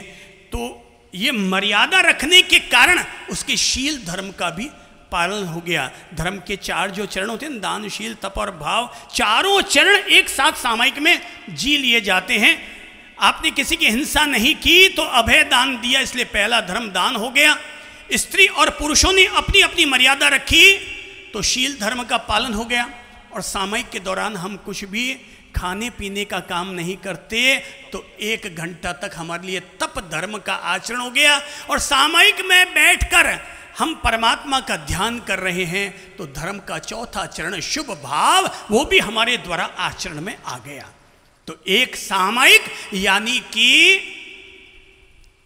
धर्म ग्रंथों में कहा गया है कि 1 लाख का दान करने की बजाय जो भाई बहन रोजाना एक सामयिक करते हैं तो उनकी एक सामयिक 1 लाख के दान से भी ज्यादा श्रेष्ठ होती है। सारे दानवीर लोग सुन लो, 1 लाख रुपए का दान करने वाले की बजाय जो भाई बहन रोज 1 घंटा की रोज एक सामयिक करते हैं उसे 1 लाख रुपया दान करने से भी ज्यादा पुण्य फल प्राप्त होता है। सामयिक करने से समता सिद्ध होगी, सामयिक करने से भावनाओं में निर्मलता आएगी, सामयिक करने से भीतर में समानता आएगी। मैं व्यक्तिगत तौर पर ऐसे धर्म में विश्वास रखता हूं जो इंसान को समता दे, स्वतंत्रता दे, समानता दे और सद्भावना दे। क्या क्या चीजें, कौन से धर्म में विश्वास रखता हूं मैं? नंबर 1 सब बोलिए क्या है? जो समता दे। नंबर 2 जो समानता दे। इसलिए हमारे लिए गरीब अमीर ऊंचा नीचा ऐसा कुछ नहीं है, सब हमारे लिए बराबर हैं। पहली समता दे, चित्त में शांति, कोई हमें अपमान दे, उलाहना दे, हमारे लिए हल्का शब्द कहे, हम अपने भीतर समता रखते हैं, शांति रखते हैं। तू गलत बोल रहा है, तेरा डिपार्टमेंट, हम तो जैसे हैं वैसे हैं। अच्छा बोल रहे हो, आपकी मेहरबानी कि आप हमें अच्छा कह रहे हैं, आप हमें हल्का कह रहे हैं, ये तेरा डिपार्टमेंट। तू हल्का इसलिए हमें हल्का कह रहा है, तेरे हल्का कहने से तो मैं हल्का हो नहीं जाऊंगा। तो क्या करना है? पहला है समता, दूसरा है समानता। स्त्री पुरुष, गरीब अमीर, बेटा बाप, छोटा बड़ा, सब एक बराबर। नंबर 3 जो स्वतंत्रता दे, जो हमें गुलाम न बनाए, जो हमें बंदिशों में न बांध कर रखे, बल्कि हमें स्वतंत्रता दे। और नंबर 4 जो हमें हमेशा सद्भावना से, पॉजिटिविटी से जो भर कर के रखे। मैं ऐसे धर्म में विश्वास रखता हूँ और सामायिक हमें ये चारों धर्म सहज रूप में प्रदान कर देते हैं। इसलिए हर भाई को 1 घंटा, 24 घंटे में से मन तैयार करो, अपनी मेंटलिटी तैयार करो कि मैं इस कर्तव्य से आज अपने आप को जोड़ रहा हूं और अपने सामान्य जीवन को मैं धर्म में बनाने के लिए मैं रोजाना एक सामयिक व्रत अपने जीवन में जोड़ने का मन तैयार कर रहा हूं। आप चाहे सुबह उठ के कर सकते हैं, दोपहर में फ्री हैं दोपहर में कर सकते हैं, शाम को कर सकते हैं, रात को सोने से पहले कर सकते हैं, कभी भी करो। ये तो माँ का दूध है भाई, जो इंसान को अंदर से बदलता है, इंसान का कल्याण करता है। मन तैयार करो। आप चाहे जिस परंपरा के हैं, चाहे जिस कुल के हैं, धर्म सबके लिए होता है। जैसे सूरज का उजाला सबके लिए है, जैसे चांद की चांदनी सबके लिए है, जैसे बादलों का पानी सबके लिए है, जैसे अग्नि सबके लिए है, वैसे ही धर्म के कर्तव्य भी सबके लिए है। मन तैयार करो। किसके लिए? रोजाना 50 मिनट की एक सामयिक, 48 मिनट की एक सामयिक, 1 घंटे की एक सामयिक। अपने अंदर से अपने आप को पूछो, क्या आपका मन तैयार हो रहा है इसके लिए? ये भागम भाग वाली जिंदगी, ये भागम भाग वाली जिंदगी जिसमें आदमी केवल भाग रहा है, भाग रहा है, भाग रहा है, भाग रहा है। अंदर से खुद को तैयार करो और अंदर से देखो कि क्या मैं वाकई रोजाना एक सामयिक करने को तैयार हो सकता हूँ। हाँ, मैं बताऊँगा। हमसे जुड़े हुए लाखों जैनी और लाखों ऐसे लोग जो जैन कुल में पैदा तो नहीं हुए मगर फिर भी रोज सामयिक करते।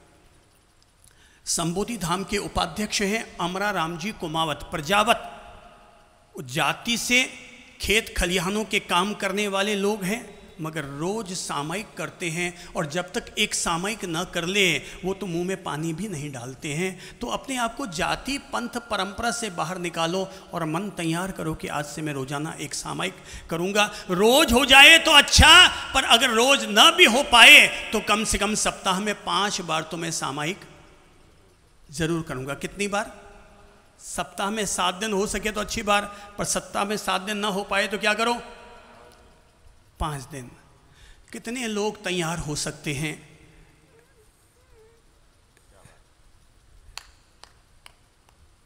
तो मैं चाहूंगा वे लोग खड़े हों जिनको लगता है वे रोज सामयिक कर सकते हैं। कौन लोग हैं जो रोज सामयिक कर सकते हैं? अपना मन आज तैयार कर रहे हैं। देखो मैं देख रहा हूँ कई अग्रवाल बंधु भी तैयार हुए हैं, कई चौधरी लोग भी खड़े हो रहे हैं, कई लोग भी और भी लोग हैं। देखो अपना मन तैयार करो और रोज एक सामयिक वो देखो टांक, वो खटीक, वो साहू, कई लोग तैयार हो रहे हैं और अपना मन तैयार कर रहे हैं कि मैं रोजाना 1 घंटा अपनी आराधना के लिए बैठूंगा। ये संत जीवन जीना है, ये घर में रहते हुए भी संत जीवन जीना है। हाथ जोड़ो, मैं बाकी लोगों से भी कहूँगा वो भी अपने आप को अंदर से तैयार करो कि रोजाना एक सामयिक, ये 24 घंटा की जो घर गृहस्थी की जो फैक्ट्री चल रही है ना हमारी, हैं, जिसको नहीं आता उसको हम सिखाएंगे, पर मन को तैयार करो कि हम हमारी इस घर गृहस्थी में से हमने अपने गुरुजनों का यहाँ पर चातुर्मास करवाया है, बड़ी मनुहार पूर्वक हमने उनको आग्रह पूर्वक चातुर्मास करवाया है। वो दुनिया में और बहुत सारे शहर थे जो उनको बहुत आग्रह कर रहे थे, पर उन सब को छोड़कर हम आपके यहाँ आए हैं। तो मन तैयार करो, खुद को तैयार करो और कहो कि हम केवल धन से ही लाभ नहीं लेंगे, बल्कि आज से अपना जीवन बदल कर रोजाना एक सामयिक व्रत भी हम जरूर ग्रहण करेंगे। सप्ताह में अगर रोज हो सकती तो ठीक, नहीं तो सप्ताह में 5 दिन, लगता है 5 दिन भी नहीं हो सकती तो सप्ताह में 3 दिन। अब और इससे ज़्यादा क्या छूट दूँ? ये पापी जीवड़ा, खुद के पाप धो और खुद को तैयार करो। टीकम प्रभु, मन को तैयार करो, ये गर्गस्थी के जंजाल यहीं रह जाने हैं, तू तेरी संभाल छोड़ शेष जंजाल। सब बोलो तो, तू तेरी संभाल, वापस बोलो, तू तेरी संभाल छोड़ शेष जंजाल। आशा पालीवाल खड़े हो, अपने आप को तैयार करो। जो लोग भी तैयार नहीं हो पा रहे हैं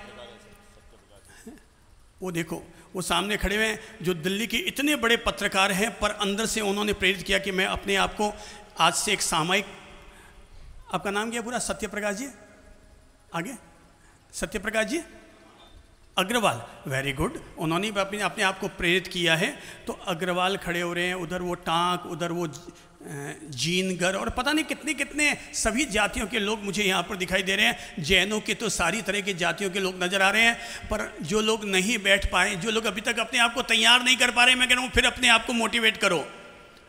अगर लगता है कि साहब हम पूरा जीवन भर का नियम नहीं ले सकते तो साल भर का नियम लो, साल भर का नियम नहीं ले सकते तो 1 महीने का नियम लेकर के उसको अपने जीवन में जियो और जी करके देखो, और तब पता चलेगा कि गुरुदेव ने मुझे एक ऐसा सुकून भरा नियम दिला दिया है जो मुझे घर में रहते हुए भी संत जीवन जीने जैसा मेरे आध्यात्मिक कल्याण का पथ मुझे दे दिया है।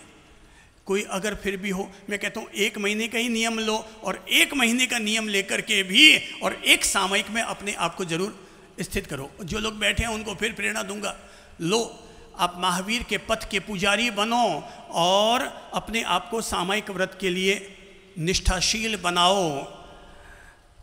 कभी आचार्य हस्तिमल जी महाराज ने समाज को कहा था, आचार्य हस्ती के 2 फरमान, सामयिक स्वाध्याय महान, और वही प्रेरणा ये चंद्र प्रभु और ललित प्रभु भी आपको देते हैं। हाथ जोड़ो और हाथ जोड़ करके मन में धारणा करो, नियम लो और सब बोलो, हम आज से रोजाना 1 सामयिक अथवा सप्ताह में 5 सामयिक, जिसकी जो धारणा है वो मन में धारणा कर लो, अथवा सप्ताह में 3 सामयिक करने का नियम हम लेते हैं। आप ये सामयिक सुबह भी ले सकते हैं, दोपहर में भी ले सकते हैं, शाम को ले सकते हैं, रात को ले सकते हैं। केवल अपने आप में इस अमृत को पियो और देखो कि ये सामयिक आपको कैसे धन्य करती है। धारणा पचखई अणथना बोगणम सहस्रगाणंग महत्रगाणंग सव्व समाहवत्यागारणम, वो सिरई। Thank you. जिन्होंने भी नियम लिया है पक्का उसका पालन कीजिएगा। आप यहाँ आकर के सामयिक ले लीजिए, भले आपको लगता है घर में टाइम नहीं निकल पाए, आप जब यहाँ धर्मवाणी सुनने के लिए आ रहे हैं उस समय यहाँ बैठ करके सामयिक व्रत 1 घंटे का ले लीजिए। हाथ में मुखवस्त्री का ले ली, आसन बिछाया और आराम से अपने 1 घंटा में, अब 1 घंटा में हम अन्य किसी गतिविधि में हाथ नहीं डालेंगे, केवल अपनी साधना आराधना अपने आत्मचिंतन के लिए अपना समय देंगे। ये है एक सामयिक जो हमें देती है समता। एक सामयिक हमें देती है समता। मेरे प्यारे प्रभु, पहला कर्तव्य है सामयिक और दूसरा कर्तव्य है प्रभु की भक्ति। ये हम सामयिक में भी कर सकते हैं, मंदिर में जाकर के भी कर सकते हैं। अपनी ओर से परमात्मा की स्तुति करना है, और चाहे आप इसी के लिए 1 मिनट लगाइए, 3 मिनट लगाइए या 30 मिनट लगाइए, वो आपकी इच्छा पर है, पर सुप्रीम पावर से अपने आप को जरूर जोड़िए। आनंद लूट लो प्रभु की बंदगी का, न जाने कब छूट जाए साथ जिंदगी का।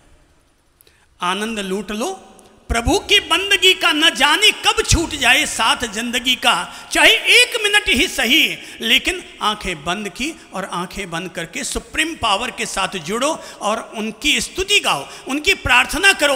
उन्हें याद करके अपने मन को मंदिर बनाओ, अपने हृदय को मंदिर बनाओ, पवित्र और पावन करने के लिए, अपने मन को पवित्र करने के लिए, हृदय को पवित्र करने के लिए परमात्मा की स्तुति से बढ़कर और दूसरा सरल मार्ग और कौन सा होगा भाई। चाहे आप गायत्री मंत्र का स्मरण कर रहे हैं, नवकार मंत्र का स्मरण कर रहे हैं, चाहे आप भक्तामर बोल रहे हैं, किसी भी रूप में आप परमात्मा के साथ अपने आप को जोड़ रहे हैं।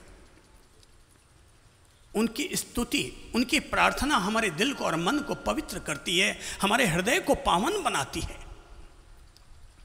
आप सुबह, अगर आपको लगता है कि मुझे परमात्मा के प्रति समर्पण करना है, आप समर्पण की प्रार्थना कीजिए। शुक्राना अदा करना है, शुक्राना की प्रार्थना कीजिए। आपको लगता है आपको अपना भाग्य संवारने की प्रार्थना करनी है, तो वैसी प्रार्थना कर लीजिए। आपको लगता है मोक्ष पाने की प्रार्थना करनी है, तो वैसी प्रार्थना कर लीजिए।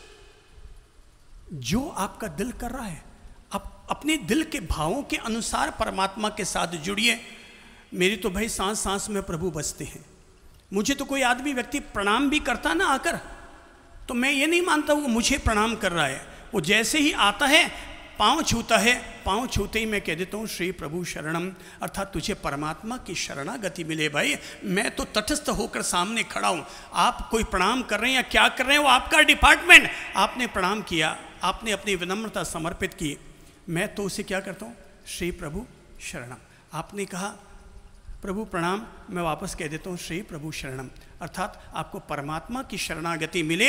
ये जो आपने मुझे प्रणाम किया है, ये आपका प्रणाम भगवान तक पहुँचे और भगवान आपका भला निश्चित तौर पर करे। क्या है शब्द? श्री प्रभु। सारे लोग बोलो तो, श्री प्रभु शरणम सद्गुरु शरणम। वापस बोलो तो, फिर तीसरी बार बोलो, ये गुरु मंत्र ले लो, श्री प्रभु शरणम सद्गुरु शरणम। ये परमात्मा की शरणागति का मंत्र है। मंत्र कोई सा भी हो, केवल उसके साथ अपना दिल जोड़ने की जरूरत है। सुप्रीम पावर के साथ जोड़ोगे तो हमारी लाइफ का मोबाइल चार्ज होगा। आपको अगर परमात्मा के प्रति शुक्राना अदा करना हो तो आप कह सकते हैं, जैसे आज की प्रार्थना क्या गाई थी शुरुआत में आपने, आज की शुरुआत में क्या प्रार्थना गाई आपने? तो चलो 2 लाइन उसी की गाते हैं। सुबह की सुबह है, अपन जिनेंद्र प्रभु की, परमात्मा प्रभु की अपन स्तुति कर रहे हैं। मेरे प्रभु, उनके सामने जाओ, परमात्मा के मंदिर में जाओ या अपने घर में बैठकर कहो, उनसे कहो प्रभु तू 3 लोगों का नाथ है, तू जगत देवता है। हे वीतराग प्रभु, आपकी जय हो, आपकी विजय हो। आपके पुण्य प्रभाव से प्रभु मुझे माता पिता की सेवा मिले, मुझे मेरे गुरुजनों की भक्ति मिले।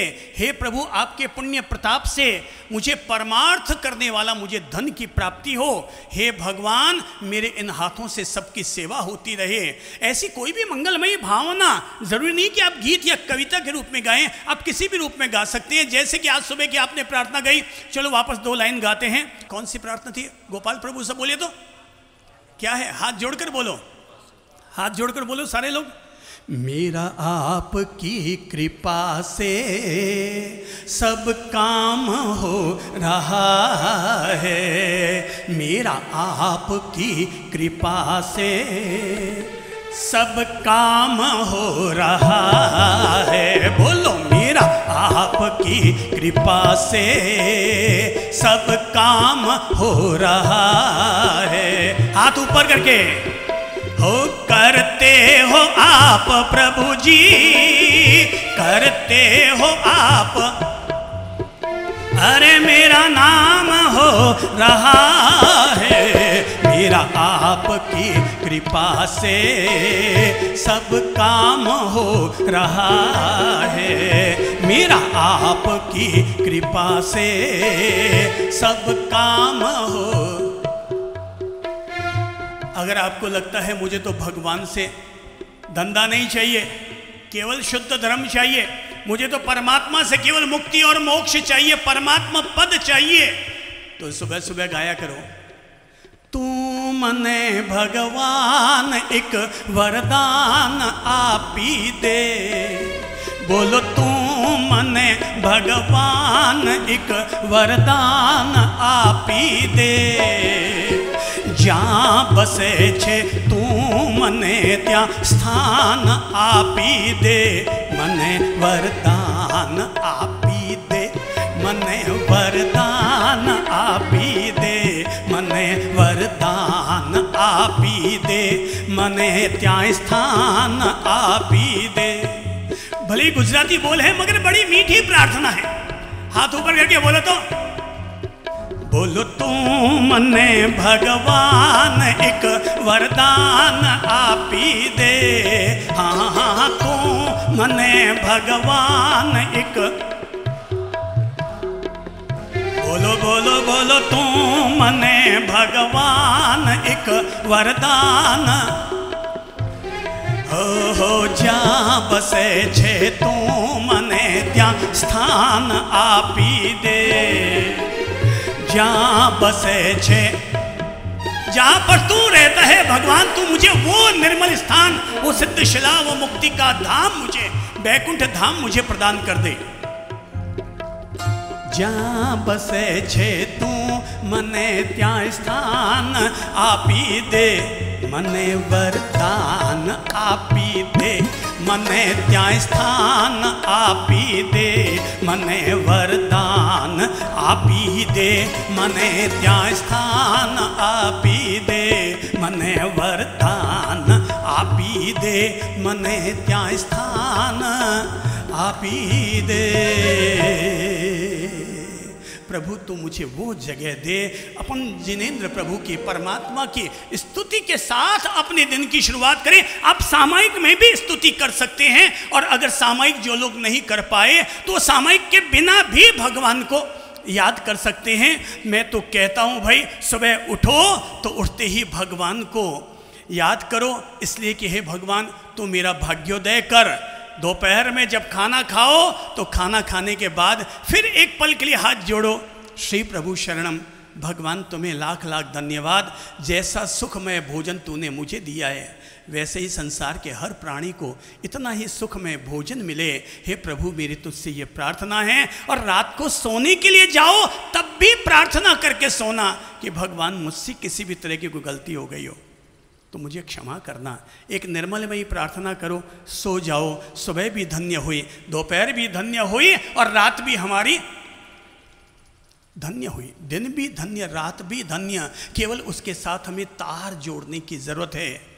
अगर भगवान को पाना है, तुम अपने दिल को मीराबाई बना लो। क्या करो? दिल पर हाथ रखकर भगवान को पाने का मार्ग क्या है? क्या बना लो? खुद को मीराबाई बना लो, मोहन अपने आप मिल जाएंगे। खुद को चंदन बाला बना लो, महावीर अपने आप मिल जाएंगे। महावीर को पाने का मार्ग न मैं हूं न आप हैं, महावीर को पाने का मार्ग है। क्या बना लो खुद को? सब बोलो तो, क्या बनाओ खुद को? खुद को चंदन बाला बना लो, अपने आप महावीर मिल जाएंगे। चंदन बाला ने क्या किया था? मीरा ने क्या किया था? हैं? जहर का प्याला आया ना सामने, तो उन्होंने ये नहीं कहा मन नहीं भावे। थाने क्या वहाँ भिंडी की सब्जी खा बोले मन नहीं भावे। अरे भाई थाने भिंडी नहीं भावे, बादाम नहीं भावे, काजू नहीं भावे, वह तो भगवान के नाम पर जहर मिल गया तो भी चरणामृत समझ करके पी गई।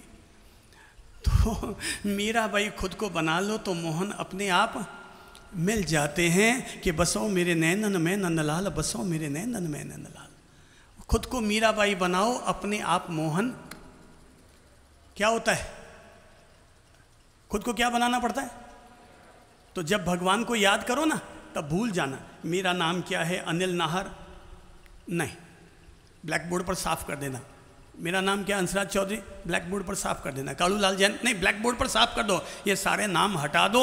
जब भगवान को याद करो तो क्या बनाओ खुद को, सब बोलो तो जोर से, मीराबाई खुद को बनाओ। और अगर खुद को भगवान के साथ जोड़ना है तो खुद को चंदन बाला बनाओ। जिसने खुद को चंदन बाला बना लिया, ऐसा संभव ही नहीं है कि उसके दरबार पर, उसके दर पर महावीर प्रभु ना आ पाए, ये संभव ही नहीं है। मीराबाई खुद को बनाना और बड़े प्यार और मोहब्बत के साथ कहना, आवो तो सही रे मोहन, आवो तो सही, आवो तो सही रे मोहन, आवो तो सही।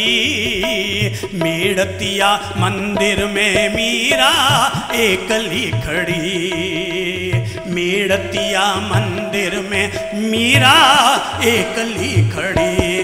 थे तो आवो तो सही रे मोहन, आवो तो सही। मेड़तिया मंदिर में मीराबाई एकली खड़ी। खुद के क्या बनाओ, चंदन बाला बनाओ। और खुद को चंदन बाला बना करके अंदर से फिर महावीर को जब पुकारोगे ना, और जब आंखों से क्या बहेंगे, क्या बहेंगे, आप उनके तरंगों में डूबे हुए, उनकी भक्ति में डूबे हुए, और तभी आंख से क्या आए, दो आंसू आए। और जैसे ही आंसू आए कि द्वार से गए हुए महावीर भी वापस क्या आए, आवो आवो महारा देव, महारा सोना सोना द्वार, मारा आंगणा सोना, मारा आंगणा सोना, मारा आंगणा सोना। रोती रोती चंदन बाला, रोती रोती चंदन बाला, विन वे छे आज, मारा आंगणा सोना, मारा आंगणा सोना। और तब क्या हुआ था, रोते रोते जब निमंत्रण मिला तो क्या हुआ, महावीर लौट आए। तो महावीर को अगर बुलाना है तो क्या करना पड़ेगा, खुद के दिल को क्या बनाना पड़ेगा, सब बोलो तो, चंदन बाला।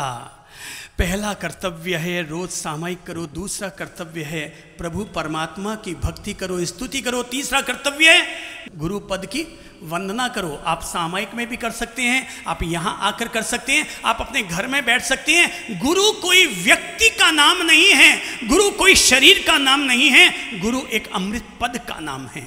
और गुरु पद की वंदना ये इंसान का निस्तार करती है। कहते तो ये हैं कि भगवान श्री कृष्ण, उनको तीर्थंकर गोत्र प्राप्त हुआ था।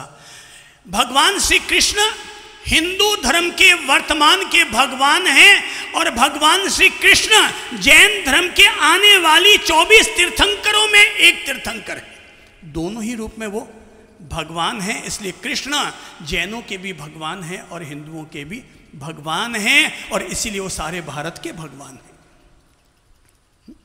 और पता है, लिखा हुआ है ऐसा धर्म शास्त्रों में कि श्री कृष्ण एक दफा गए थे भगवान श्री नेमिनाथ के समय में, उनके संवत्सरण में गए, और उन्होंने तय किया कि आज मैं भगवान श्री नेमिनाथ जी के संवत्सरण में जितने भी साधु साध्वी जी महाराज विराजमान हैं, आज मैं समस्त साधु साध्वी जी महाराज को विधि सहित वंदन करूंगा। और उस वंदन के कारण उन्हें तीर्थंकर गोत्र का उपार्जन हुआ था। अर्थात अगर ये कितना सरल धर्म है कि अगर कोई व्यक्ति किसी गुरु को प्रणाम कर रहा है, मुनि की वंदना कर रहा है, तो ऐसा करने से उसे तीर्थंकर गोत्र का उपार्जन हो सकता है। कौन सा गोत्र, कौन सा पद, तीर्थंकर पद। इसलिए आप इसे सामान्य न समझें कि हम गए महाराज के पांव छुए प्रणाम किए। भाई साहब, इसमें भी हमारे कर्मों की निर्जरा होती है। अगर हम गुरु को, मुनि को, संत को जाकर जब पांव छूकर प्रणाम करते हैं, तो प्रणाम करते ही हमारे कितने ही भीतर के पाप और दोष हमारे विगलित हो जाते हैं। बिना कोई टक्का खर्च किए, बिना कोई 1.5 घंटा योगासन किए भी जो हमारे पापों को काटने की क्षमता रखता है, उसका नाम है गुरु पद की वंदना। इसलिए जब भी गुरु के पास जाओ ना, हाथ जोड़ना, हाथ जोड़कर बोलना, मथ एण वंदामी। क्या बोलेंगे? वापस दोबारा बोलिए, तीसरी बार फिर बोलिए, मथ एण वंदामी। क्या है शब्द? सब बोलिए, मथ एण वंदामी। मथ एण वंदामी यानी मस्तकेन वंदामी। क्या है शब्द? मस्तकेन वंदामी। आपको अगर मथ एण वंदामी पूरा याद नहीं रहता है तो केवल बोलिए वंदामी। क्या है शब्द? वंदामी। हाथ जोड़िए और सब बोलिए वंदामी। गुरु को सामने जैसे ही देखा, सामने झुकिए और उनसे कहिए, क्या कहिए? वंदामी। वंदामी यानी वंदन करती हूँ, वंदन करता हूँ, अर्थात हे गुरुदेव मेरा आपको नमन है, आपको वंदन है। 3 शब्द हैं, नमस्कार, प्रणाम और वंदन।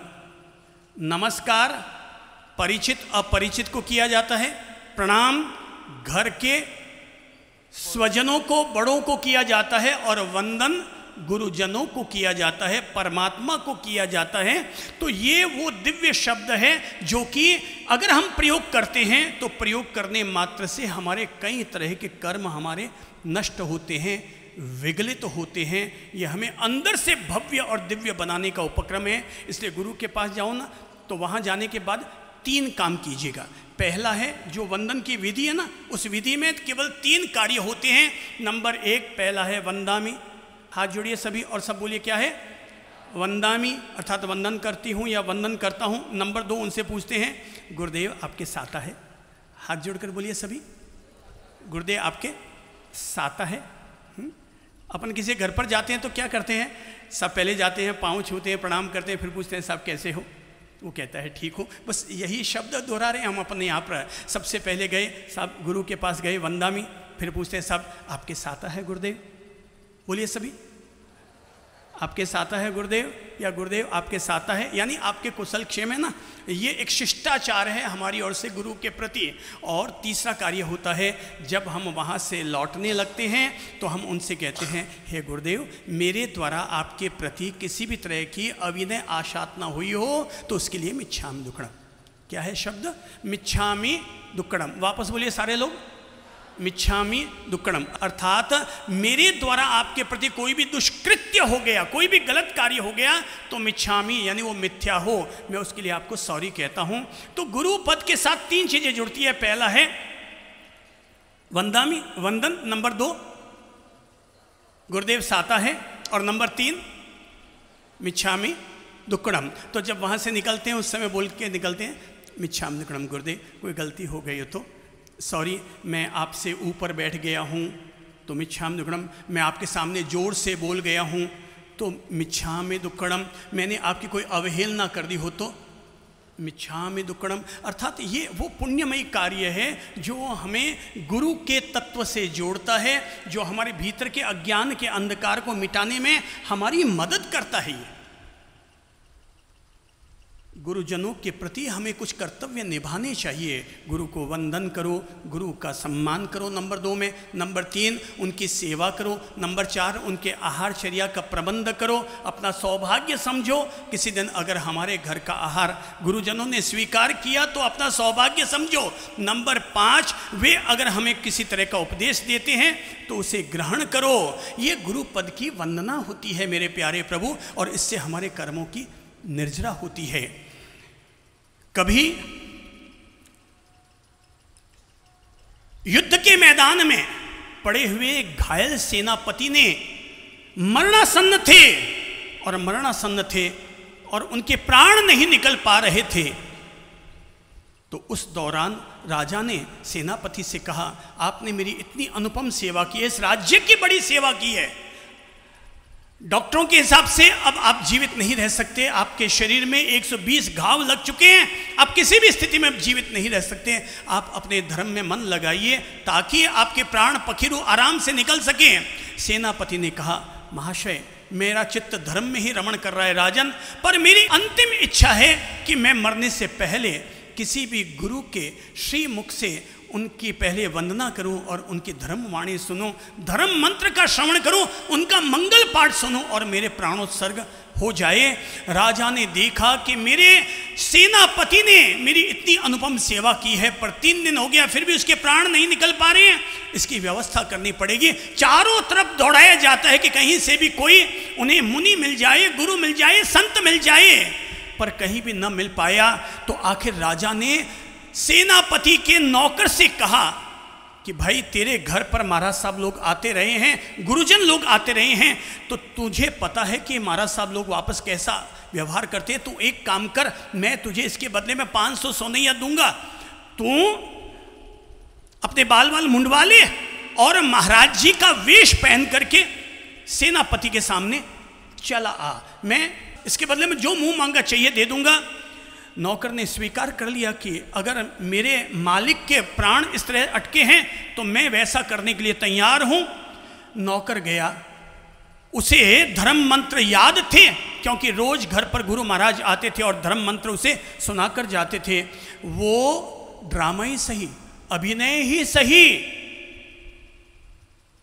बाल मुंडवाए, हाथ में झोली ली, पात्र पकड़े और संत का बाना अपने शरीर पर धारण कर लिया और चला आया सेनापति के सामने। और जैसे ही राजा ने कहा सेनापति महोदय, सेनापति महोदय, महाराज श्री आए, महाराज श्री आए, खड़े हुई और उनकी वंदना कीजिए। और सेनापति जिसके शरीर पर 120 घाव हैं, उनमें अपने आप ताकत आती है, वे करवट बदलते हैं, सामने संत खड़े हैं, वो अपने स्थान से पूरी ताकत लगा करके खड़े होते हैं और सामने आते हैं, अपना शीश किसको झुकाते हैं, किसको झुकाते हैं?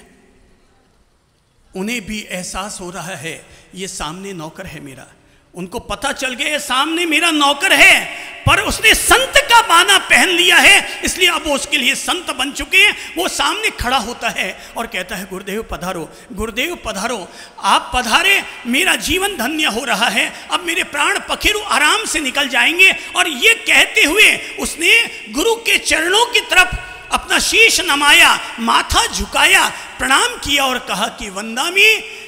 वो महाराज नुमा वो नौकर वो हाथ जुड़वाता है और कहता है, ऐ श्रावक वर्य सेनापति महोदय, हाथ जोड़ो, मैं तुम्हें मंगल पाठ सुनाता हूं। और जैसे वो मंगल पाठ सुना करके पूरा करते हैं, सेनापति वापस उसी नौकर वाले उस महाराज जी के चरणों में जैसे ही झुकता है और झुकने के साथ ही उसके मुंह से निकलता है वंदामी, और वंदामी के साथ ही उसके प्राण पखेरु वहीं पर उड़ जाते हैं। नौकर हक्का बक्का रह जाता है, ये क्या हुआ, ये क्या हुआ। वो अपने हाथ से सेनापति के शरीर को सीधा करता है, पर तब तक उसके प्राण निकल चुके हैं। वो सेनापति को सामने सीधा लिटाता है, सजल नयनों से वो अपने सेनापति को, अपने मालिक को विदाई देता है। और उसके मन में आता है, जिसकी जिंदगी भर में सेवा करता रहा हूँ, आज उसने अपने प्राण मेरे कदमों में डाल दिए हैं। राजा करीब आया और उसने कहा, उसने नौकर की पीठ थपथपाई और कहा कि धन्यवाद तुम्हें, धन्यवाद तुम्हें, मेरे आजीवन सेवा करने वाले मेरे सेनापति के आज प्राणों सर्ग हो रहे हैं और तुम उसमें निमित्त बने हो। मैंने तो तुझे 500 स्वर्ण मुद्राओं का कहा था, मैं तुझे 2 थैलियां देता हूं 500 स्वर्ण मुद्राओं की, क्योंकि तेरी वजह से आज मेरा सेनापति का जीवन धन्य हो गया, उन्हें समाधि मरण मिल गया, धन्य हुए ये, मैं तुझे 1000 स्वर्ण मुद्राएं देता हूं। वो नौकर जो संत बना हुआ था वो खड़ा हुआ, राजा के हाथ में वापस वो दोनों थैलियां पकड़ाई और कहा, महाराज मुझे माफ़ करो, अब मुझे ये थैलियां नहीं चाहिए। बोले क्यों, क्या हुआ? बोले मैं कल्पना भी नहीं कर सकता था कि मेरा सेनापति, मेरा मालिक कभी मेरे कदमों में गिरेगा।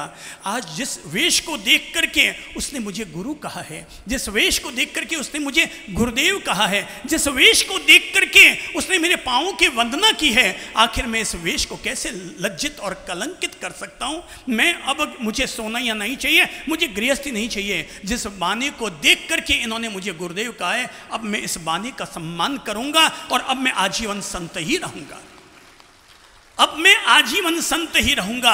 और तब वो वहां से अपने आत्म साधना के लिए निकल जाता है। गुरु पद की वंदना करोगे तो वंदना करने मात्र से व्यक्ति के जीवन को धन्यता मिलती है, आत्मा को निस्तार मिलता है। चौथा कर्तव्य है और वो है प्रतिक्रमण। चौथा कर्तव्य क्या है, सब बोलो तो?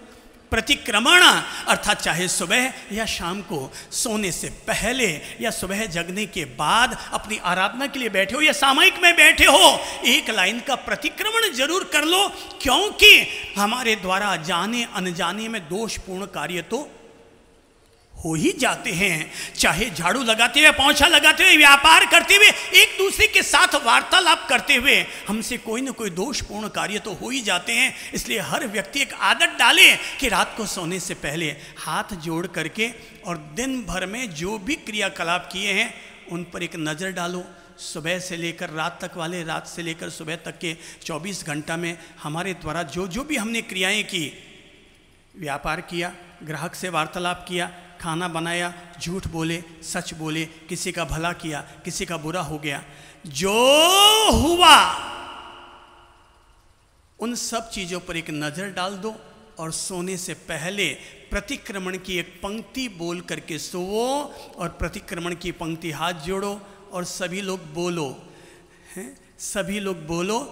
अगर याद रह जाए तो अच्छी बात है, याद न रहे तो कागज़ पर लिख लेना। अभी कागज़ नहीं तो बाद में हमसे पूछ कर लिख लेना, या इसकी वीडियो ले जाकर घर में ले जाकर के सुन कर के ये आदत डाल लीजिएगा। और ये एक पंक्ति का प्रतिक्रमण है।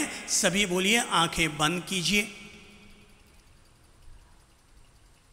और अपने बीते हुए दिन में जो जो हमारे द्वारा क्रियाकलाप हुए उस पर एक नज़र डालिए और देखिए कि उसमें से कोई भी दोषपूर्ण कार्य हुआ हो तो उसे याद कीजिए, सच्चे मन से देखिए,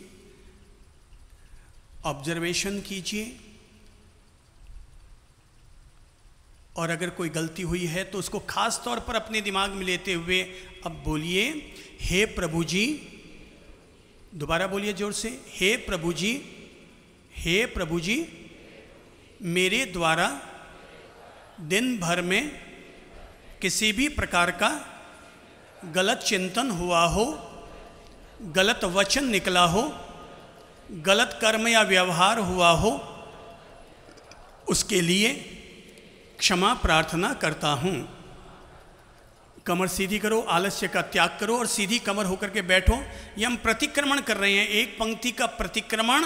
कमर सीधी करो, आंखें बंद करके फिर दोबारा बोलो, हे प्रभु जी, मेरे द्वारा दिन भर में किसी भी प्रकार का गलत चिंतन हुआ हो, गलत वचन निकला हो, गलत कर्म या व्यवहार हुआ हो, उसके लिए क्षमा प्रार्थना करता हूँ।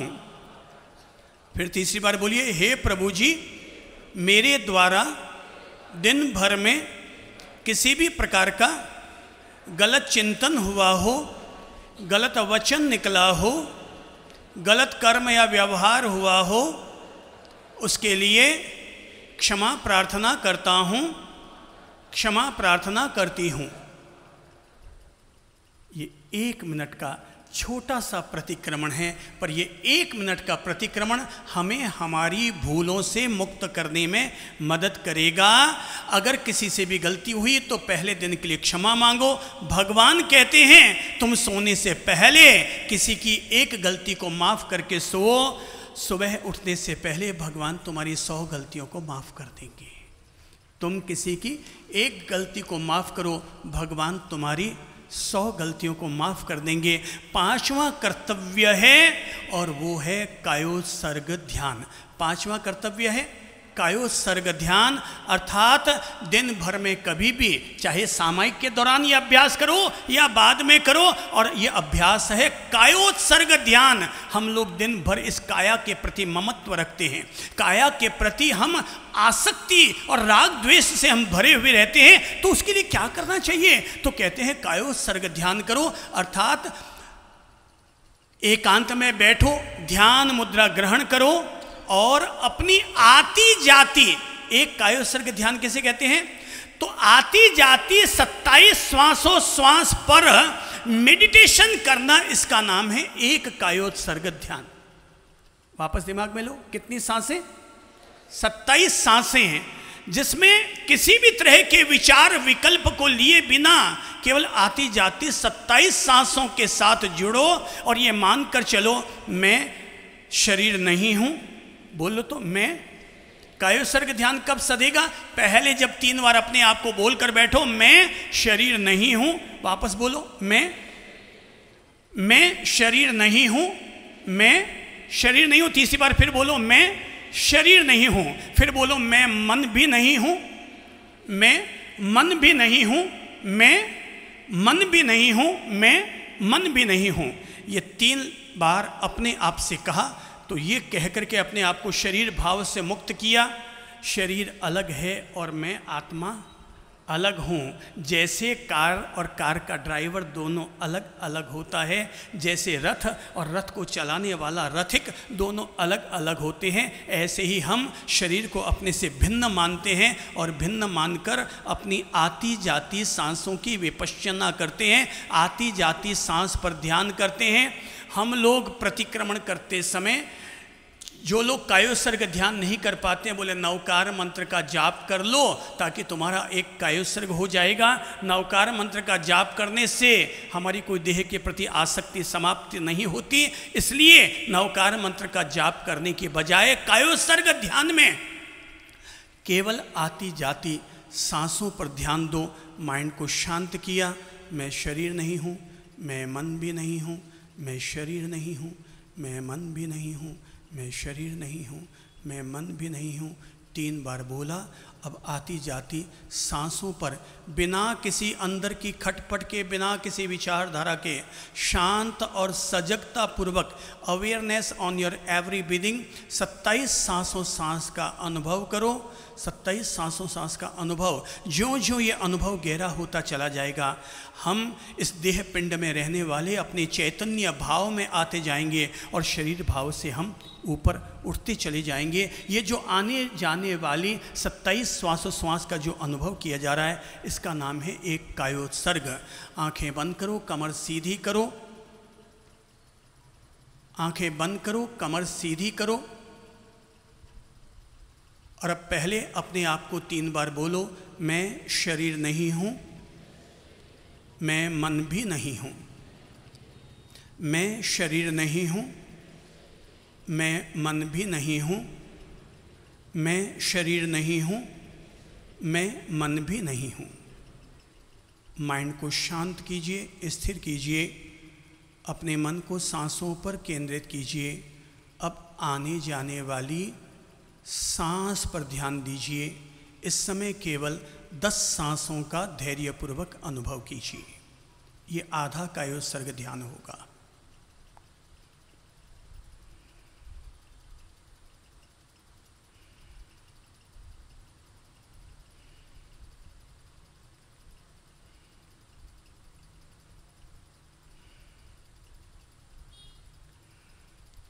एक भी सांस बिना अनुभव के न भीतर आए न बाहर जाए। खूब सचेत, खूब सावचेत, हर सांस के पहरेदार बनकर सांस का अनुभव कीजिए। ये सांस ही हमें प्राणों से और चेतना से जोड़ती है।